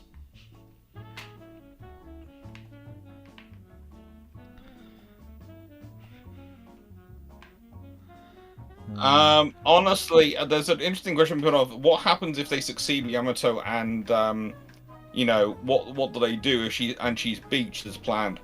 I don't think it's every US battleship that she gets to be target for. I think the US Navy goes for the symbolism, and every single one of their surviving battleships from Pearl Harbor that still floats and moves and has a gun on it gets called up as a special fire squadron and gets brought to smash her. And then what's left of her is left for the US Marine Corps to take. Dr. Or Clark, the Royal Navy to take whatever's not nailed down. Dr. Because Clark, let's be honest, the US Marine Corps will be in a race for the Royal Navy to get there first. yeah, have you seen C. Dodder's United States Marine Corps battleship Yamato? Has he shown you that? No, he hasn't. Actually, thanks for reminding me. I need to find the Chinese Soviet refit Yamato. Oh god, not that again. Like, if I see one more of Wargaming's incredibly stupid ideas for ships that never were, I am going to... This isn't Wargaming. I am going to march... This is Leicester. What? This is Leicester. We've been over this. Wargaming is the European branch now, whereas Leicester is the Russian one, and this is made by the Russian department that have been drinking way too much vodka. Oh. Anyway. If I have to go to the Russian version of Wargaming and tell them to stop... Then again, they're the Russian version of Wargaming that didn't see sense and abandoned Russia when the kerfuffle in Ukraine kicked off. So, I do actually have a right to go and jam a rifle down their throats and pull the trigger. But that's neither here nor there. I think you have to volunteer for the Ukrainian armed forces before you have that right. Otherwise, it could technically qualify as murder. I think I can get away with it. And otherwise, you would also probably get classed as a mercenary, which is also kind of highly illegal. I'm sure But they it's also Sounds badass. so much cooler than murderer. True. Yeah, imagine, like, Fleet solid staking his way through Moscow. Like St. I'll, Petersburg, I'll, actually. I'll get Putin, I'll get Gerasimov, I'll get and then I'll run away giggling to Hosh docked in fucking St. Petersburg Harbor and merrily laugh as the Russian fleet can't catch up to an ironclad as I sail off through the Baltic. I've heard worse plans, honestly.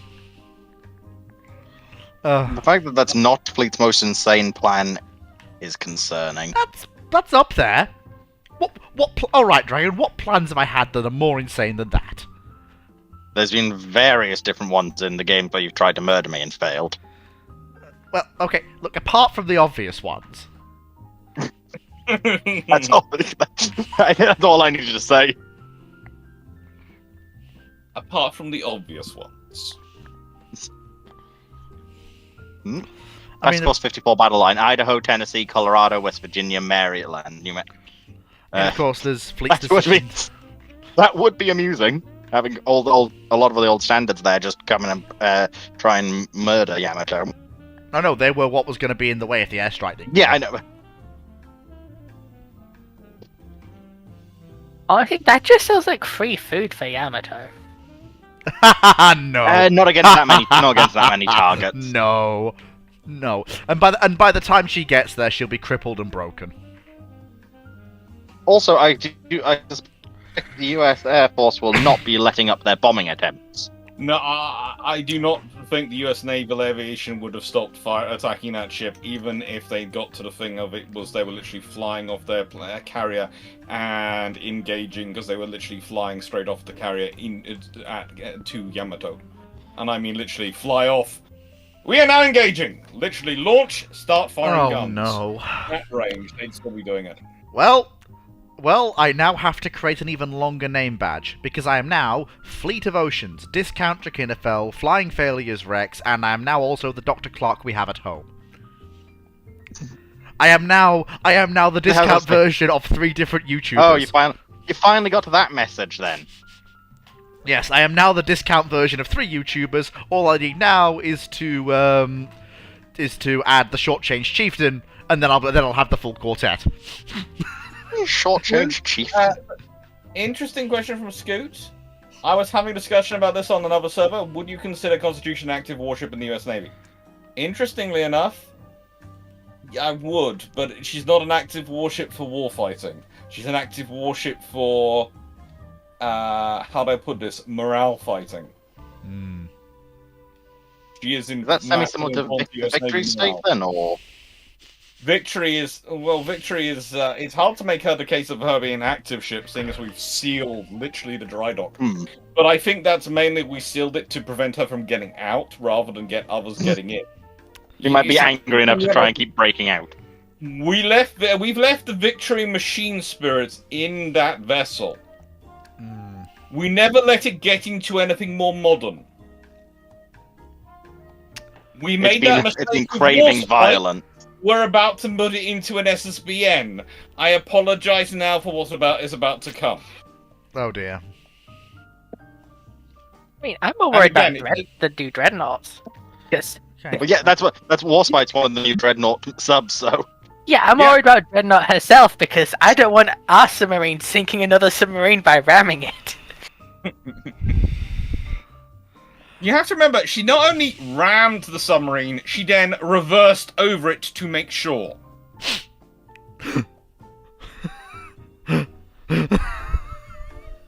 Okay, what's the difference between a Royal Navy battleship and a cat at that point? I would argue that the scenario here is there are very few battleships in the world which can claim to have sunk a submarine.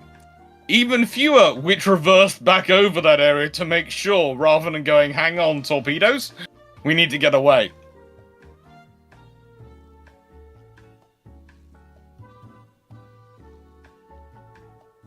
What can I say? Royal Navy warships have thorough machine spirits.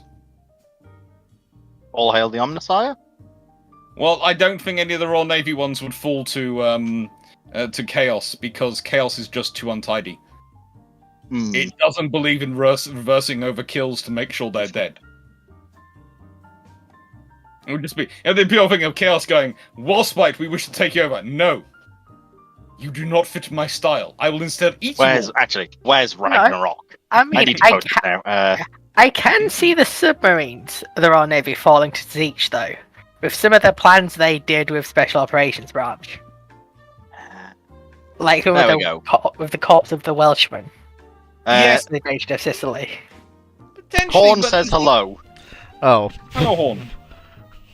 No, Corn. No, as in Corn. Just posted a ship of a Chaos tainted Amagi. Oh god, of course they get the bloody Japanese. Why would Korn not get the bloody Japanese? That doesn't bloody surprise me. Oh, I just got a message from somebody who shall remain nameless, because, for reasons. But they've said, Fleet, the correct title is Fleet of Oceans, the Discount Drakkenfell, the Reduced Rate Rex, and the cost-cutting version of Clark. And it's all alliteration! Can it be the white paper, Dr. Clark? Oh god, that would work. White paper. Oh god.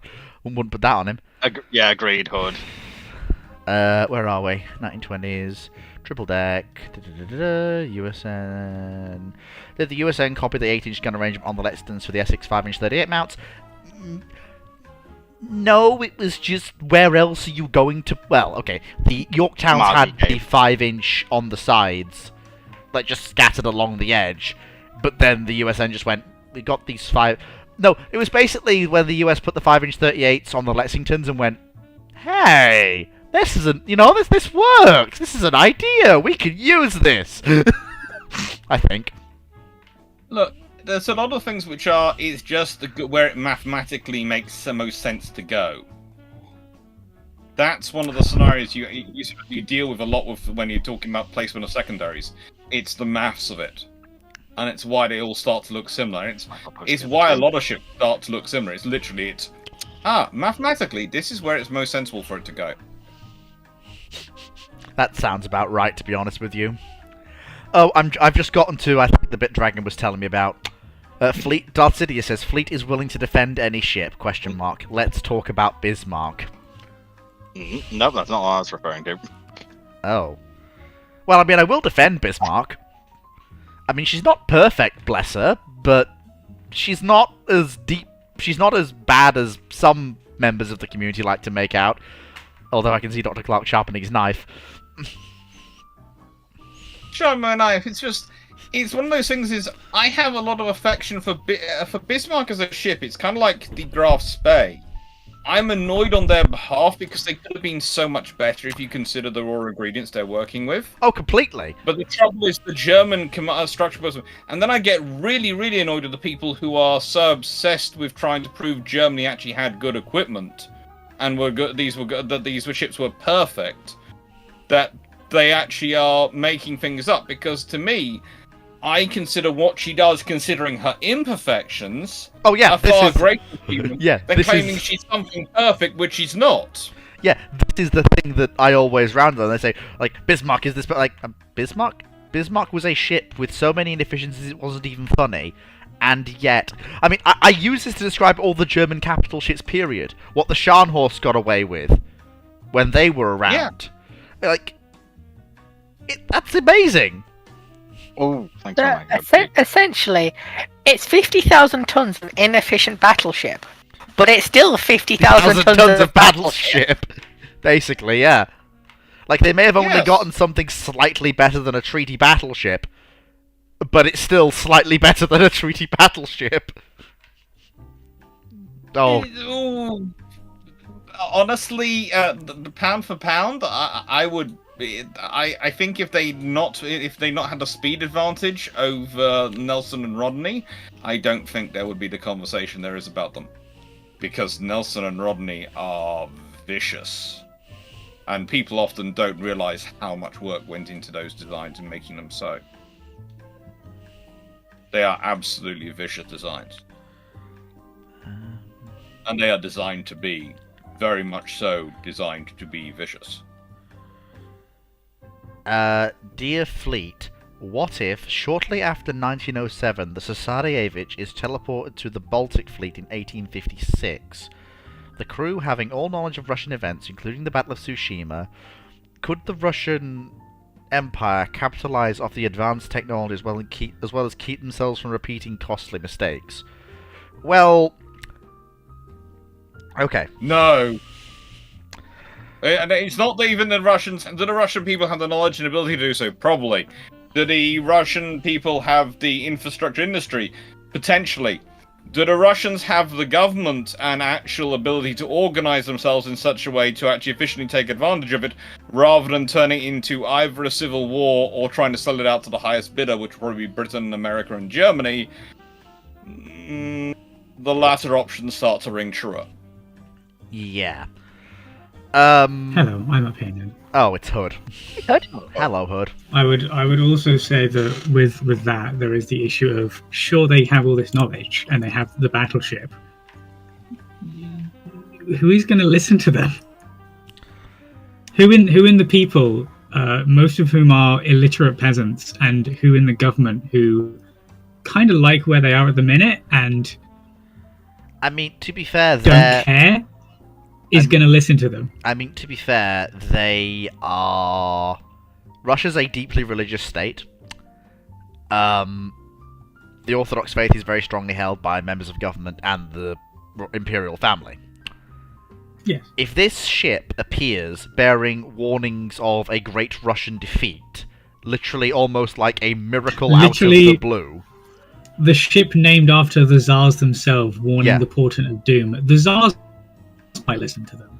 Which the rest therefore, of the government might be very skeptical. Yeah, but they would probably still... Yeah, but if the Tsar says we're going to actually attempt to do something with this... you'll probably... What you're looking at is you're looking at a Russian empire that... Navally... That navally... isn't much larger in terms of fleet numbers, but you're looking at a Russian empire that basically looks at the pre-dreadnought and sees, right, this is where we're going. And so basically whether they keep it close to their chest or whether they sell it is up for debate. But I think when they see the turret ships appear, they'll be like, this is what starts the right, and so they'll start. So Russia will.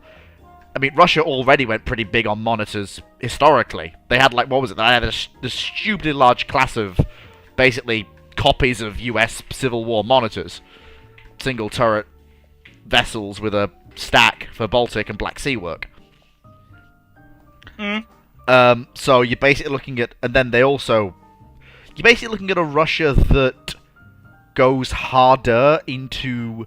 steam-propelled vessels, and probably a Russia that also dogpiles on China and possibly bullies the Japanese more. That sounds like a good way to get other people angry at you, though. At least tries to. Yeah, they try to do that because they... Because the Turks... But I'm just thinking, Russia fights a lot of naval wars with the Turks at this point, don't they? They do, and they win most of them. Correctly. They win most of them. Yeah, it's win them harder. It's not... Apart from the Crimean War, it's virtually impossible really to win hard. To win those wars hard. Yeah, the Russian Navy... Maybe actually achieve Constantinople, but the thing is, navally, it's not possible to win them any harder than they do. They basically are whipping the Turks from left to center, left to right, and up to down. It's part of the reason the Ottoman Empire bankrupts itself, creating the world's third largest ironclad fleet prior to going into default in the 1870s. They got so sick of being beaten on by the Russian Black Sea Fleet that they bankrupted the Ottoman Empire buying capital ships from various world powers. If you're gonna go out, you might as well go out with style. Unfortunately, they never got to use that fleet at its optimum strength, so they went bankrupt, and then the Russians invaded when literally, after all the ships got wrapped up nicely in ordinary to save money, then the Russians invaded, and there was nothing the Turks could do at that I'm point. pretty sure, if I recall correctly, the only thing that the Russians did with them was they sank most of them and then took some of them, mostly just to be like, Lamau, Black Sea Fleet can now flex on the Turks with their own ships. Yes. Basically. Which I don't think they ever did again to the same degree. Well, no, because at that point, because the Ottoman There Navy wasn't didn't. really anything else for them to do that with. Yeah, the Ottoman Navy Exactly. doesn't. The Ottoman Navy doesn't get any new procurement navally until the 1890s. They basically go 20 years without any new procurement of warships. And even when they get the Goeben, they get the only ship in the world which is probably scared of the battleships the Russians have in the Black Sea at that point. Yep. Basically. 'Cause let's consider they have the baby Ganguts. They don't even have the full fat Ganguts. They have the baby Ganguts in the Black Sea. Yeah. The goods. I like those ships. I think they're very good battleships. They're very interesting design. Hmm. They're just the only thing in the world which could possibly be scared of them is a battle cruiser being trapped in a confined space, and that's all Oh they have. wow! What have we got here? It's something we can herd into a corner. Yeah. The only real advantage here I can see the Russians getting is that they may be the ones to get off the mark when it comes to quick firing. Russian gun manufacturers may be the ones to get quick firing working first. And by that I mean at small calibers. I don't think they can rush the large caliber quick firing 12-inch guns that Cesarevich has, but I reckon that the Russians can have quick firing guns 5 to 10 years ahead of when they were historically developed. They could certainly make a good stab at it, but I wouldn't be surprised if the subsidiaries that do the work are the Armstrong subsidiary out there and the what's the other subsidiary that's out there? The Krupp subsidiary. Yeah, Probably possibly. the Armstrong subsidiary will, and probably definitely the Skoda one will mop up. So it won't give them that much of an advantage because their major military systems that can manufacture it are subsidiaries of multinationals. Yeah, you've got a point there. Which will therefore just pass on those developments to the British, the Germans, and the Austrians. Yeah. And the poor old French are left... Oh, poor old French left high and dry. No, the Belgians and the Dutch would get it because, like, a lot of the land-based artillery, which I'm guessing quick firing guns would Yeah. affect quite significantly. Yeah, quick firing... were a lot by French companies, especially the Belgians, I think. Yeah, the quick firing gun arrives in the 75 to 90 caliber first, around the late 1880s, and then it gradually proliferates across all guns, basically. Yeah. Oh my god. And I do mean gradually. Sorry, I scrolled to the bottom and there are two very stupid posts that have just been made. Oh, no, I'll get to them. Like, Fleet gets to all the posts. No one left behind. There's no post on Sundays, though. No brain cells left behind. Look, we've only Can I- got 3 Marines left. We can't afford to leave one behind. Can I, gentlemen, ladies, sorry, gentlemen, lady, please, can I, Ladies, my guy. Squeeze me? oh, sorry, Hood. My I'm in mistake. fact not a man. I'm I'm a gonna, pineapple. I'm just gonna disconnect Flea from the channel. Hey, just a minute, No. don't you dare. Honest mistake. Anyway, where were you up to, Fleet? Respective Ah, pre-dreadnought, Blitz. Cesarevich. Oh yeah, question, do you think the P-39 will be better off with two 20mm cannons instead of the single 37? I can answer this really, really quickly. The US doesn't have a working 20mm aerial cannon at the time they designed the P-39, so no. And I'm going to move on from that question quickly because I have a lot to get through to catch up. That's the Operation Tango one that RPG asked, that Dr. Clark and us already answered. About Yamato being a bunker, we already touched that one. Oh boy, 220 are... Get turned into target practice. Pardon? Basically, the answer to that is she gets turned into target practice. Yep. Oh boy, 220 asks, during World War One, how would the Allies' powers react if a German battlecruiser tried to break into the Atlantic? I know there were plans for this scenario, but there was a lot of disagreement between the US and the British. Well, first off, that battlecruiser captain has pissed off Shia to some insane degree. Or Hipper to some insane degree to be volunteered for that mission. The entire crew, not a single person in that group's coming back. There is no way there is not a single person on that crew who is anything other than on the ship list. Yeah. Oh, you wanted to go and attack America directly? Here, have a battle cruiser. Have fun. Yeah. Goodbye. This is the thing. Please don't come back. The British and the Americans, the Scapa Flow officers' quarters are literally a dance party when they realise a single German battlecruiser is at sea. It's literally going to be a race between the battlecruiser fleet and any units in the Atlantic already to see who's going to be able to chase down that battlecruiser and kill it first. Yeah. This is the...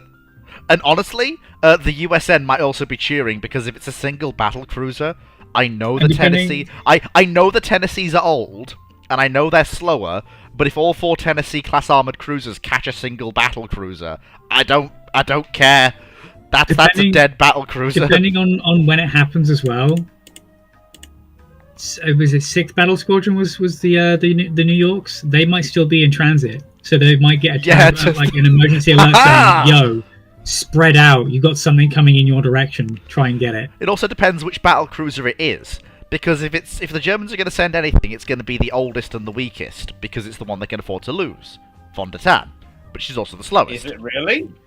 No, they can't afford to lose it. I'm for a given value of afford to lose. Well, there's a small problem, I think, with your maths there. Go on.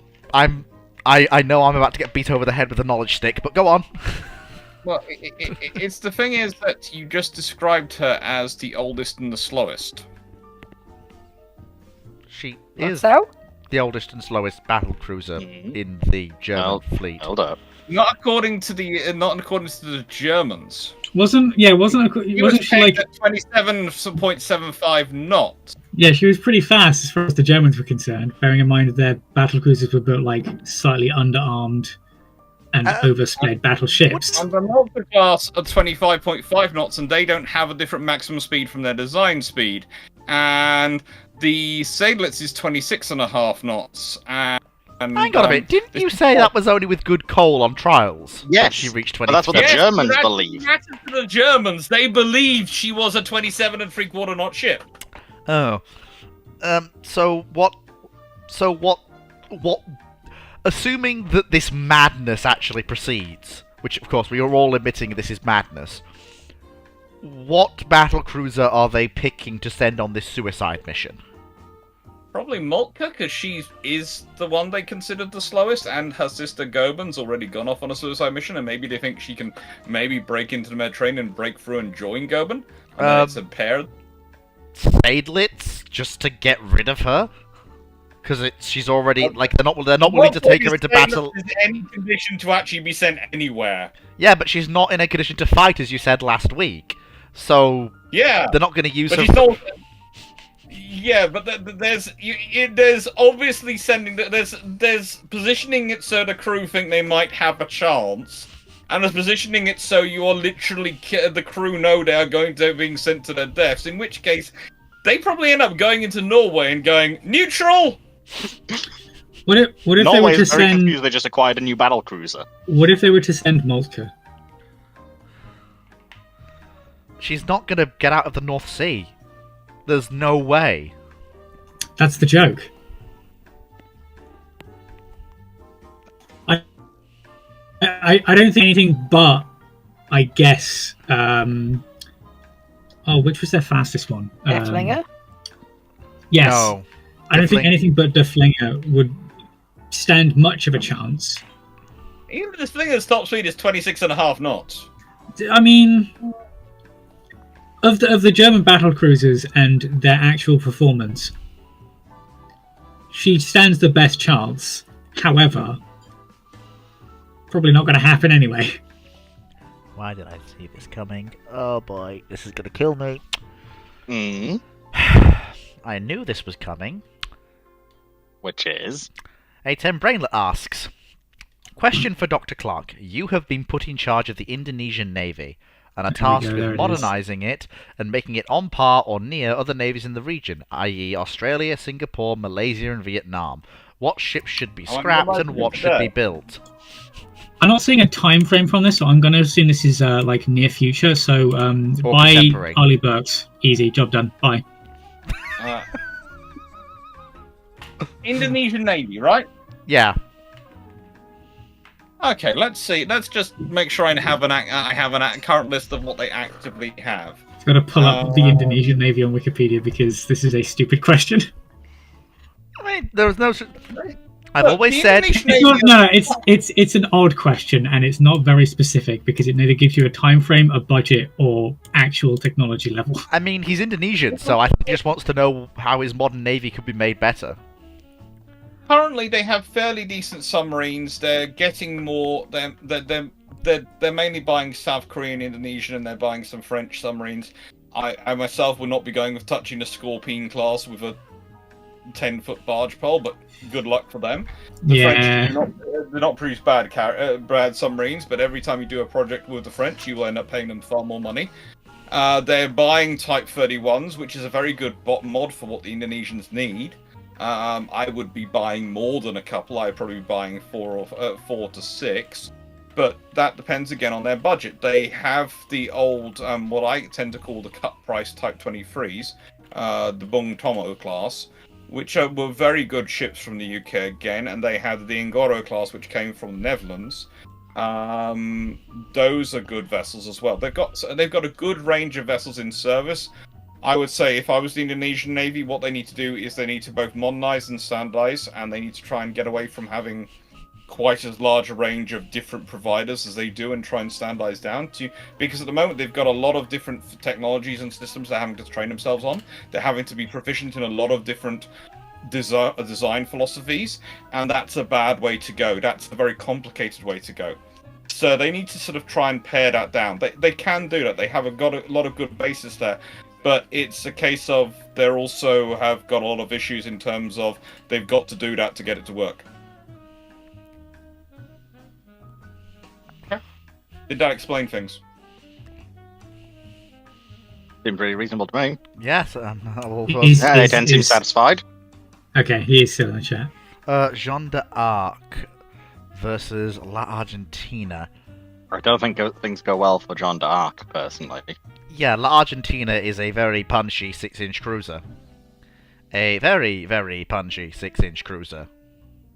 Isn't she also really fast? Basically a crown colony on an Arethusa hull, and that just doesn't give anyone good signs. And Jean d'Arc is... Oh, because training I could cruiser. spell. I thought John d'Arc was also armed with 6-inch. She was. Unfortunately, having a look. her armor is suggestive more than existing. Oh, yeah, no. La Argentina... It's So she's French like in fake play. John d'Arc. Yes. La Argentina... Yeah, yeah, basically La Argentina cleans her chronometers with incredible speed. I'm pretty sure that she also outmasses Jean d'Arc by a hilarious margin. Not 1,000 tons. I mean, for cruisers, that's pretty Yeah, you've got a point there. substantial. I think she also has less 6-inch guns. Yeah, I'm basically having to keep track of 2 different chats because I've got 2 people. I've got people in YouTube chat, and I've got people in. I've got 4 people watching on YouTube, and I've got the rest of you in here. And I'm like, fleets. I only have 1 screen because I'm not made of money. I can't have more than 1, unfortunately. Much as I would love You've got to. one really big one. Yes. That's what I do. Stop making logical sense. You are ruining the fallacy. Oh no. Okay. So La Argentina has 1 more gun, but I believe it is a better gun. Mm-hmm. It has, I think, double the secondary battery, and I believe it has double the torpedo load. Oh no, never mind. In 43, when she got refitted, they yeeted her tubes, so she has no torpedo tubes. Lamau. But I think that Jean d'Arc was refitted to be more of an anti-aircraft cruiser for training anti-aircraft gunners than actual cruiser. So, yeah, that is very much a fight that the La Argentina can win handily in any configuration. I also believe she outspeeds her. By 5 knots. Jesus. That's not a If, fight, that's a massacre. Yep. SMS. That's turning up and having a very bad day at the office. Yep. SMS Sadlitz asks, how atrocious an idea would be giving an Atlanta-class cruiser a Fram-style refit? That's actually not a bad idea. It's not terrible. The gearings are about 3,000 tons. FREM was the modernization program for the US Navy's latest generation of destroyers built at the end and just after World War II, to bring them in line with modern missile and rocket technologies for anti-submarine and anti-aircraft purposes. Mostly the anti-submarine work, though. An Atlanta, you could actually get away with keeping more than a single 5-inch 38 mount. Like, you could probably have 2 5-inch 38 mounts forward. Get rid of the super firing. The super firing. The super duper firing. Thank you. I think you mean. 5-inch 38. Wing mounts can go. That'll save weight. If you get rid of all the rear mounts, you've got room for a ASRock plus helicopter hangar at the rear without too much remodeling, which is one of the things that they had to do with the Frams, was a fair bit of remodeling back there. Yeah, a lot of stuff. Hold on, let me go and There's grab. nothing you'd have to remodel back aft. So in chat, there is now an image that is, I believe, it is the USS. Whatever, it doesn't actually say. Brilliant. The top image is obviously the as-built, and then the lower image is the Fram 1 modifications and rebuild. As you can see, she keeps one of her twin 5-inch 38s. The super firing one, I believe, is replaced with, I think, rockets of some kind. I can't remember. I think that's the her radar surface. the radar suite is completely remodeled and redone. Yeah, I think the forward mount is her twin arm surface to air battery, or it's a surface to air battery of some kind. Because that middle, I know what that middle is. That middle launcher is ASRock. Yes, that is ASRock. So on most of them, actually, it was left completely open to allow for future upgrades. Ah, fair enough. Then, obviously, after the second stack, you have the essentially rebuilt deck house, essentially. Which you and couldn't then get a full afterwards, helicopter in. have- You couldn't get a full No. helicopter in. You could get that drone in. The funny drone. But yes, this was the fleet rehabilitation and modernization effort, or FRAM, as envisioned by Admiral I. Burke. And they got the the lovely majority of nickname them- Fram Cans. Yes, because tin can is the nickname for a destroyer. Yeah. So, in order to provide the ships with a credible anti-submarine weapon, the Fram 1 upgrade for the gearing class centered on the addition of an AN/SQS-23 sonar suite with 2 new weapon systems: the ASRock rocket-assisted torpedo launcher with a range of 1 to 5 miles, which was not used in the Fram 2 things, and Dash anti-submarine helicopters with a range of up to 22 miles. All versions of Fram destroyers were armed with the Mark 44 torpedoes, which were also carried in the torpedo tubes of other warships. The ASRock could launch a nuclear depth charge, which Whee! I don't believe was ever used outside of testing, because Lamau. Whoopee. Let me just think. Where's the So Fram if we've 2 got that, upgrade? if we've got the room, I think Dr. Clock, you said something about the Atlantas needing things reworking aft to fit a full helicopter hangar and deck on. Yeah, you're gonna have to do a lot of structural work on the aft decks. Especially if you want to, can like, have them in that period, having them land on those decks. Those decks weren't designed with the strength for it. Hmm. and I don't believe the Definitely. Atlantis carried float You planes. have to think about how you're designing decks in that period. You're either designing them so that things go straight through, or they really won't go straight through. Hmm. You either want them to go through and exit somewhere else, Hmm. or you want them to bounce off. You've got a point there. And so the Atlantis decks are designed in that scenario. And the thing is, you're going to need to rebalance that. You are the one of the things which is often forgotten when you're doing these conversions on the ships is you have to pay very careful attention to top weight, but also hull trimming.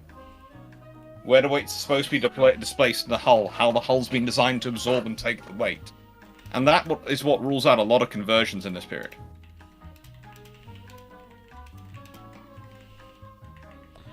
Yeah.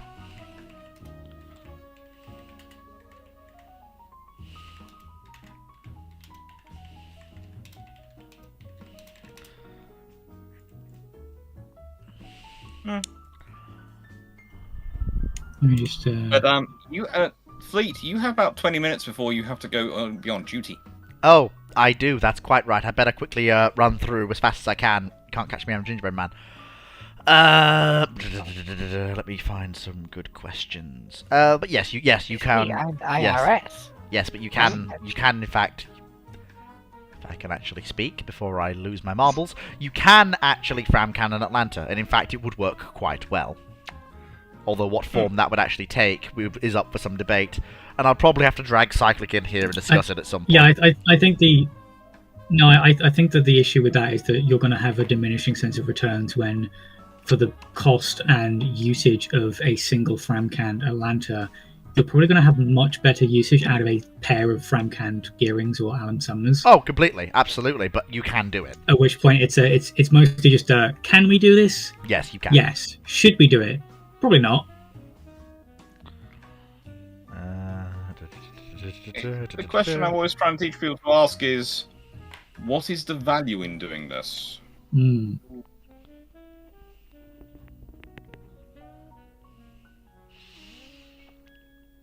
Question. Your typical gunner officer asks, do you think the IGN made the right decision in converting the main guns on the Magamis from 6-inch to 8-inch? Since their interwar light cruiser lineups aren't as good as other navies. Also, could the Mazami's 6-inch guns be used as dual-purpose guns? It's important to bear in mind that despite the whole London Naval Treaty light and heavy cruiser division that was created, I think it creates a false sense of what these ships are supposed to do.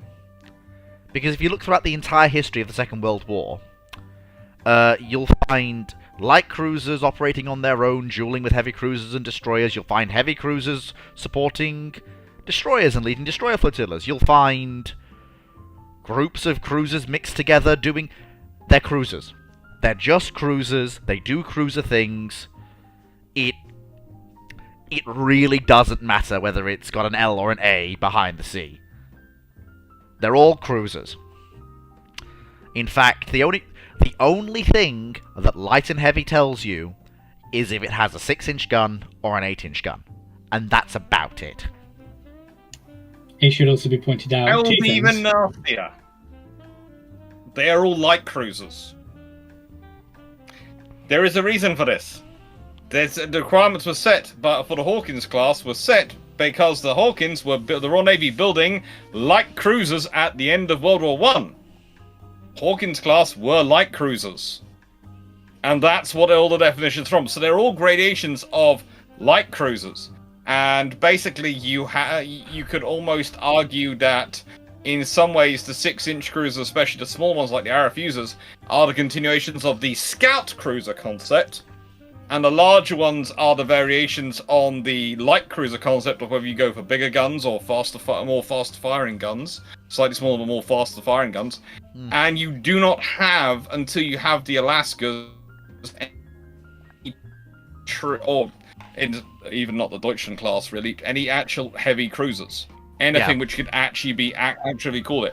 And that's, I think, one of the problems you get when people start looking at what role do the Alaskas fill, what role do the Deutschlands fill, is that they actually are what are the heavy cruisers, but the trouble is there's nothing else for them to bounce off. There's nothing else equivalent for them in service because of the treaties. Because the treaties have all been defined based on what was the Royal Navy's end of World War I light cruiser class.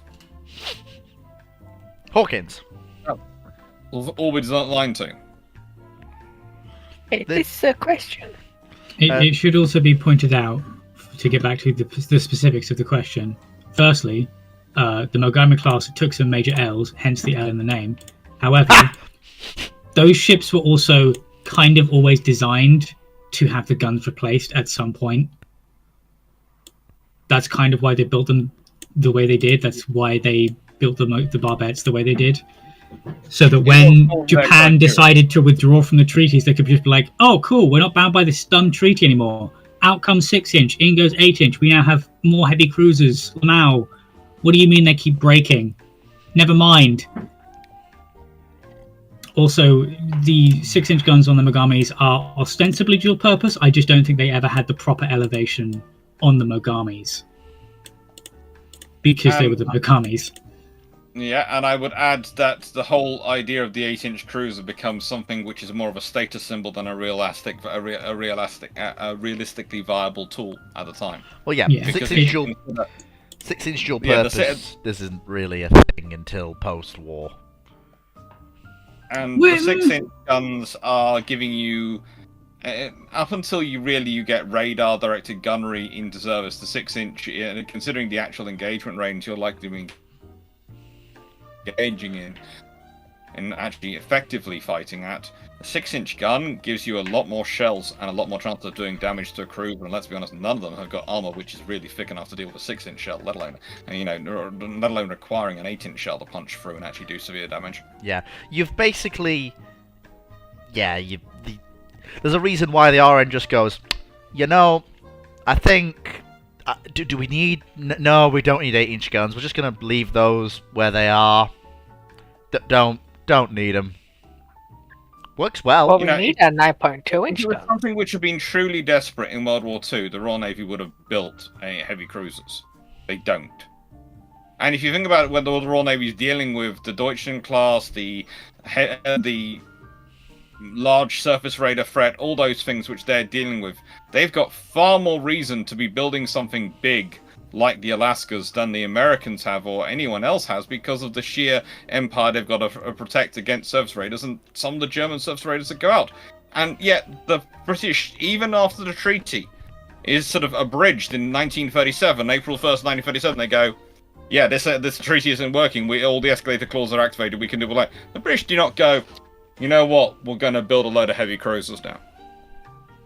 Because it just doesn't add up. And I've read the Royal Navy's discussions at this point. I've read the meetings of the Sea Lords and the minutes and discussions, and it's basically going, no. It doesn't add up. It isn't. When it comes down to how the Royal Navy, and particularly the Japanese Navy as well, saw the usage of things like 6-inch armed cruisers, those are primarily fleet scouting and commerce protection ships. The only reason that you build 8-inch armed cruisers is to punch holes in middling to large surface combatants and to raid convoys by punching big holes in them out of the range or by distracting their escorts. The only reason the Americans primarily started building 8-inch heavy cruisers is because 8-inch guns on the American ships do wondrous things to any target. Yeah. Fun fact, the forward 2 turrets on a Des Moines class can outshoot the entire Otago line of cruisers. Yeah. Quite reliably. And it will land more shells on target than they will in the given engagement time. One of the things I like to point out to people when they talk about the last generation of US cruisers and Alaska and Des Moines, I like to look at them and I say Alaska and Des Moines are two different lines of thinking to solve the same problem. They are two different ways to solve exactly the same problem. How do you sweep the seas of enemy cruisers? One says we're going to build a cruiser that's functionally immune to 8-inch shell fire but has big guns.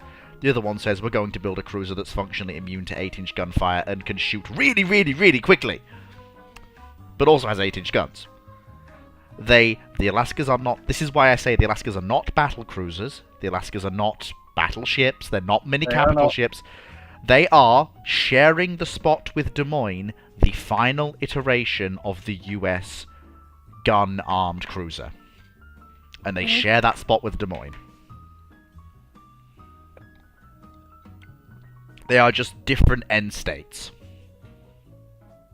They're where all the cruisers could have ended up looking like that if you hadn't had the treaty system. Exactly. All the heavy cruisers would have ended up somewhere in that region if you hadn't had the treaty cruiser system.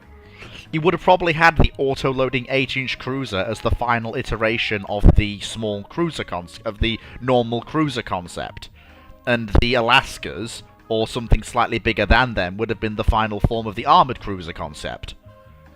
Well, the Royal Navy was experimenting with auto-loading 12 and 14-inch guns in the 1930s. Yeah, this is the thing. Your Alaska and Des Moines are basically the final standing examples of the heavy armored cruiser and the light armored cruiser, because those are actual distinctions. Yeah. Those are not fake distinctions made up by London. Those are actual distinctions.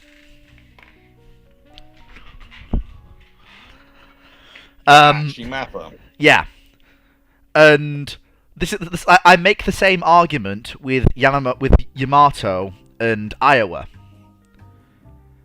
Iowa is the final iteration of the merged fast battleship battlecruiser line. She is the final form of that. Yamato is the final form of the dreadnought battleship. She's slower, she's heavily armoured, and she's heavily armed. The Iowa is the final form of the battlecruiser / fast battleship. In my opinion, she's a fast battleship, but she's that line of thinking. She's the final form of that. Basically, battlecruisers were always going to evolve into a fast battleship. Yeah. There was never a chance they weren't going to evolve into a fast battleship. They had to, because at a certain point, they were going to end up. You were going to end up having to either buy them or buy battleships, and you couldn't buy them if they can't fight don't have a chance of fighting a battleship, then you can't afford to buy them.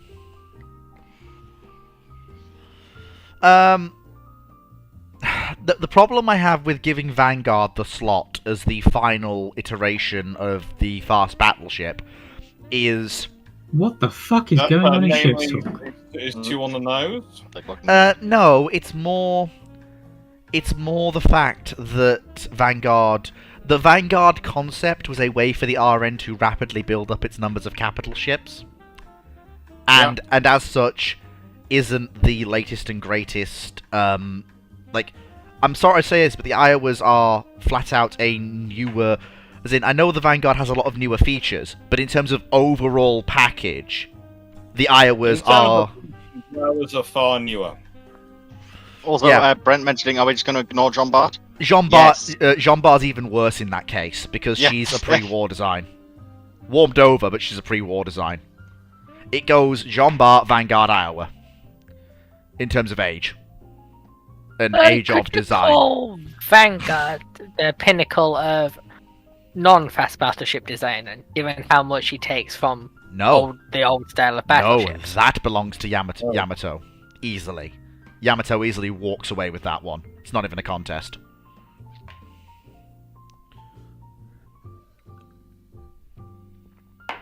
Like, we can say what we like about their inefficiencies, how expensive they were to build, etc. Yamato just walks away with being the ultimate battleship. They walk away with it, for good reason. If the Montanas had been built, then I'd be talking about a tie between the Montanas and the Iowas for the ultimate fast battleship. Can you really class the Montanas as a fast battleship? They go over 28 knots. Depends which Montana. Which Montana? It's important to bear in mind that all Montanas were supposed to be 28 plus knot capital ships. They were supposed to be working with the North Carolinas, the South Dakotas. They were supposed to be this 28 knot huddle. And they've got the 4 Iowas running around at 32 knots laughing and giggling to themselves in their own little party house. Basically, consider the Iowas to be the, how do I put this, the track team, and the rest of them the wrestling team. But Dromaeosaurus, I'm aware that the Iowas are overall better ships than the Yamatos are, given all of the advantages they have. But in terms of design philosophy, and I'm gonna use the words raw statistics here, but I want to qualify what I mean by that. In terms of the raw size of the guns, the raw thickness of the armor, everything, the tonnage, displacement, Yamato walks away with being the ultimate battleship.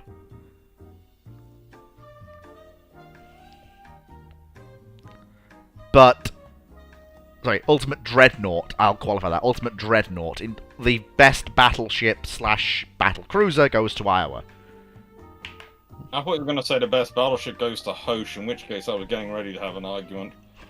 No, she's a I'm barbette. kind of sad we didn't get to the thing I mentioned. No, I'd she's be a- curious to see the fight there. She's a barbette turret ironclad that's a transitional period design between full ironclads and the pre-dreadnought era in the French Navy. I assure you, Dr. Clark, I would have ended the stage myself had that argument started. She's not the best ship in the world, but she is a good example. She's an excellent transitional design for the period, and she was a good stepping stone to get the French out of the ironclad era and into the pre-dreadnought line of thinking. She led to the excellent follow-on barbette ships that are her half-sisters, the Marceau class, and from them to the... Although the design teams couldn't quite agree on getting the 5 ships of the class all the same design, the acceptable pre-dreadnoughts of the Charles Martels. Lee, the fact that you have to put the word acceptable is a problem.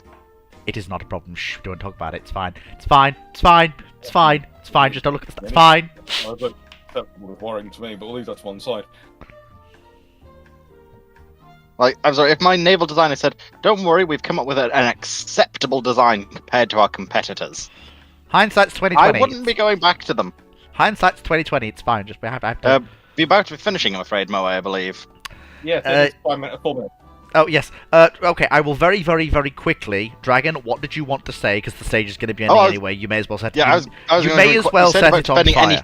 You said you were, what's it called, saying about defending any French ship. Then the question was between Eagle and Byrne design philosophies, and which one overall would you rate as better conversions? Byrne is a or better as carrier. That's not up for debate. Should- I have argued with Drac himself on this. Oh, is it? I have argued with Drac What?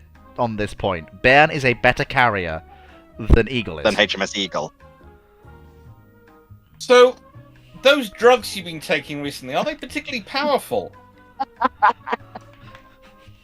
See, this is what I wanted She's to approach the bigger, question. she's got more displacement to use, and she's better laid out. Have you met her lifts? Each one's a dedicated one for each of the options. It's not a good design. Then we've got the whole organization of how the aircraft are moving around inside her, and the fact that to get aircraft down to the service deck, they have to actually be strung below the lifts. And if you want to have access to that facility, you have to have the lift up. If you bring the lift down, you can't get access to that facility. There's just so much fun with the Byrne. Do you really want to go there? The Eagle at least functions most of the time. I have This is to... partly brought up by the whole point of the you've talked about the 20s and 30s aircraft. That also made me I curious. haven't even got into the engines and power plants of the Byrne yet. I will admit... And Ben had casemate 6 inches, I recall. But so did They Eagle. literally took out the turbines from her being constructed and replaced them with triple expansion engines because of politics, i.e. someone got a backhander. He was literally not able to sustain the same speed as Eagle more often than not. You said you would defend any French ship, so I guess I'm trying defending her. to! Dr. Clark is eviscerating me on the stand. He's making very valid points. He is. She's bigger! And even the actual accommodation as Is well. that all? Because the reason the forward flat hangar is shorter and lower height Oh, than don't worry, the rest Hood. of the ship Please. is because that's where they stick the crew for Hood. the air crew. Hood, So this... all the pilots, all the engineers are stuck forward above where they park the fighters, which means they can only have fighters of a certain size because they have to fit in a shrunken hangar.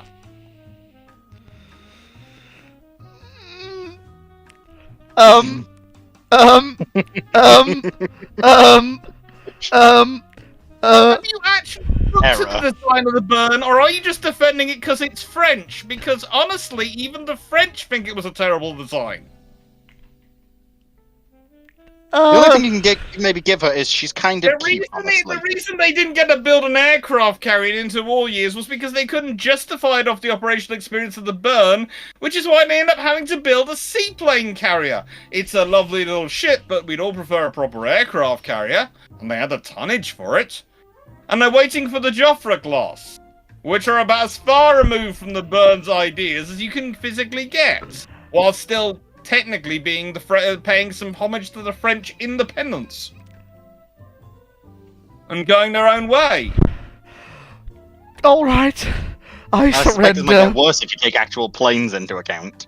I surrender. Oh, I haven't got to the air group. Do you want me to get to the air group? I surrender! I surrender! It's one French ship I can't defend! I can defend Hoche better than I can defend Unfortunately, I Bern! think Fleet might be saved by the bell. I surrender! And on that Honestly, bombshell... having you and Clark go through the Drake's Drum fleets Oh, would be God, glorious. there will be a time for that, I'm sure. On that terrible disappointment, it is time to end the live stream to YouTube portion of Fleet's Random Ramblings. I hope those on YouTube have enjoyed themselves. Take care,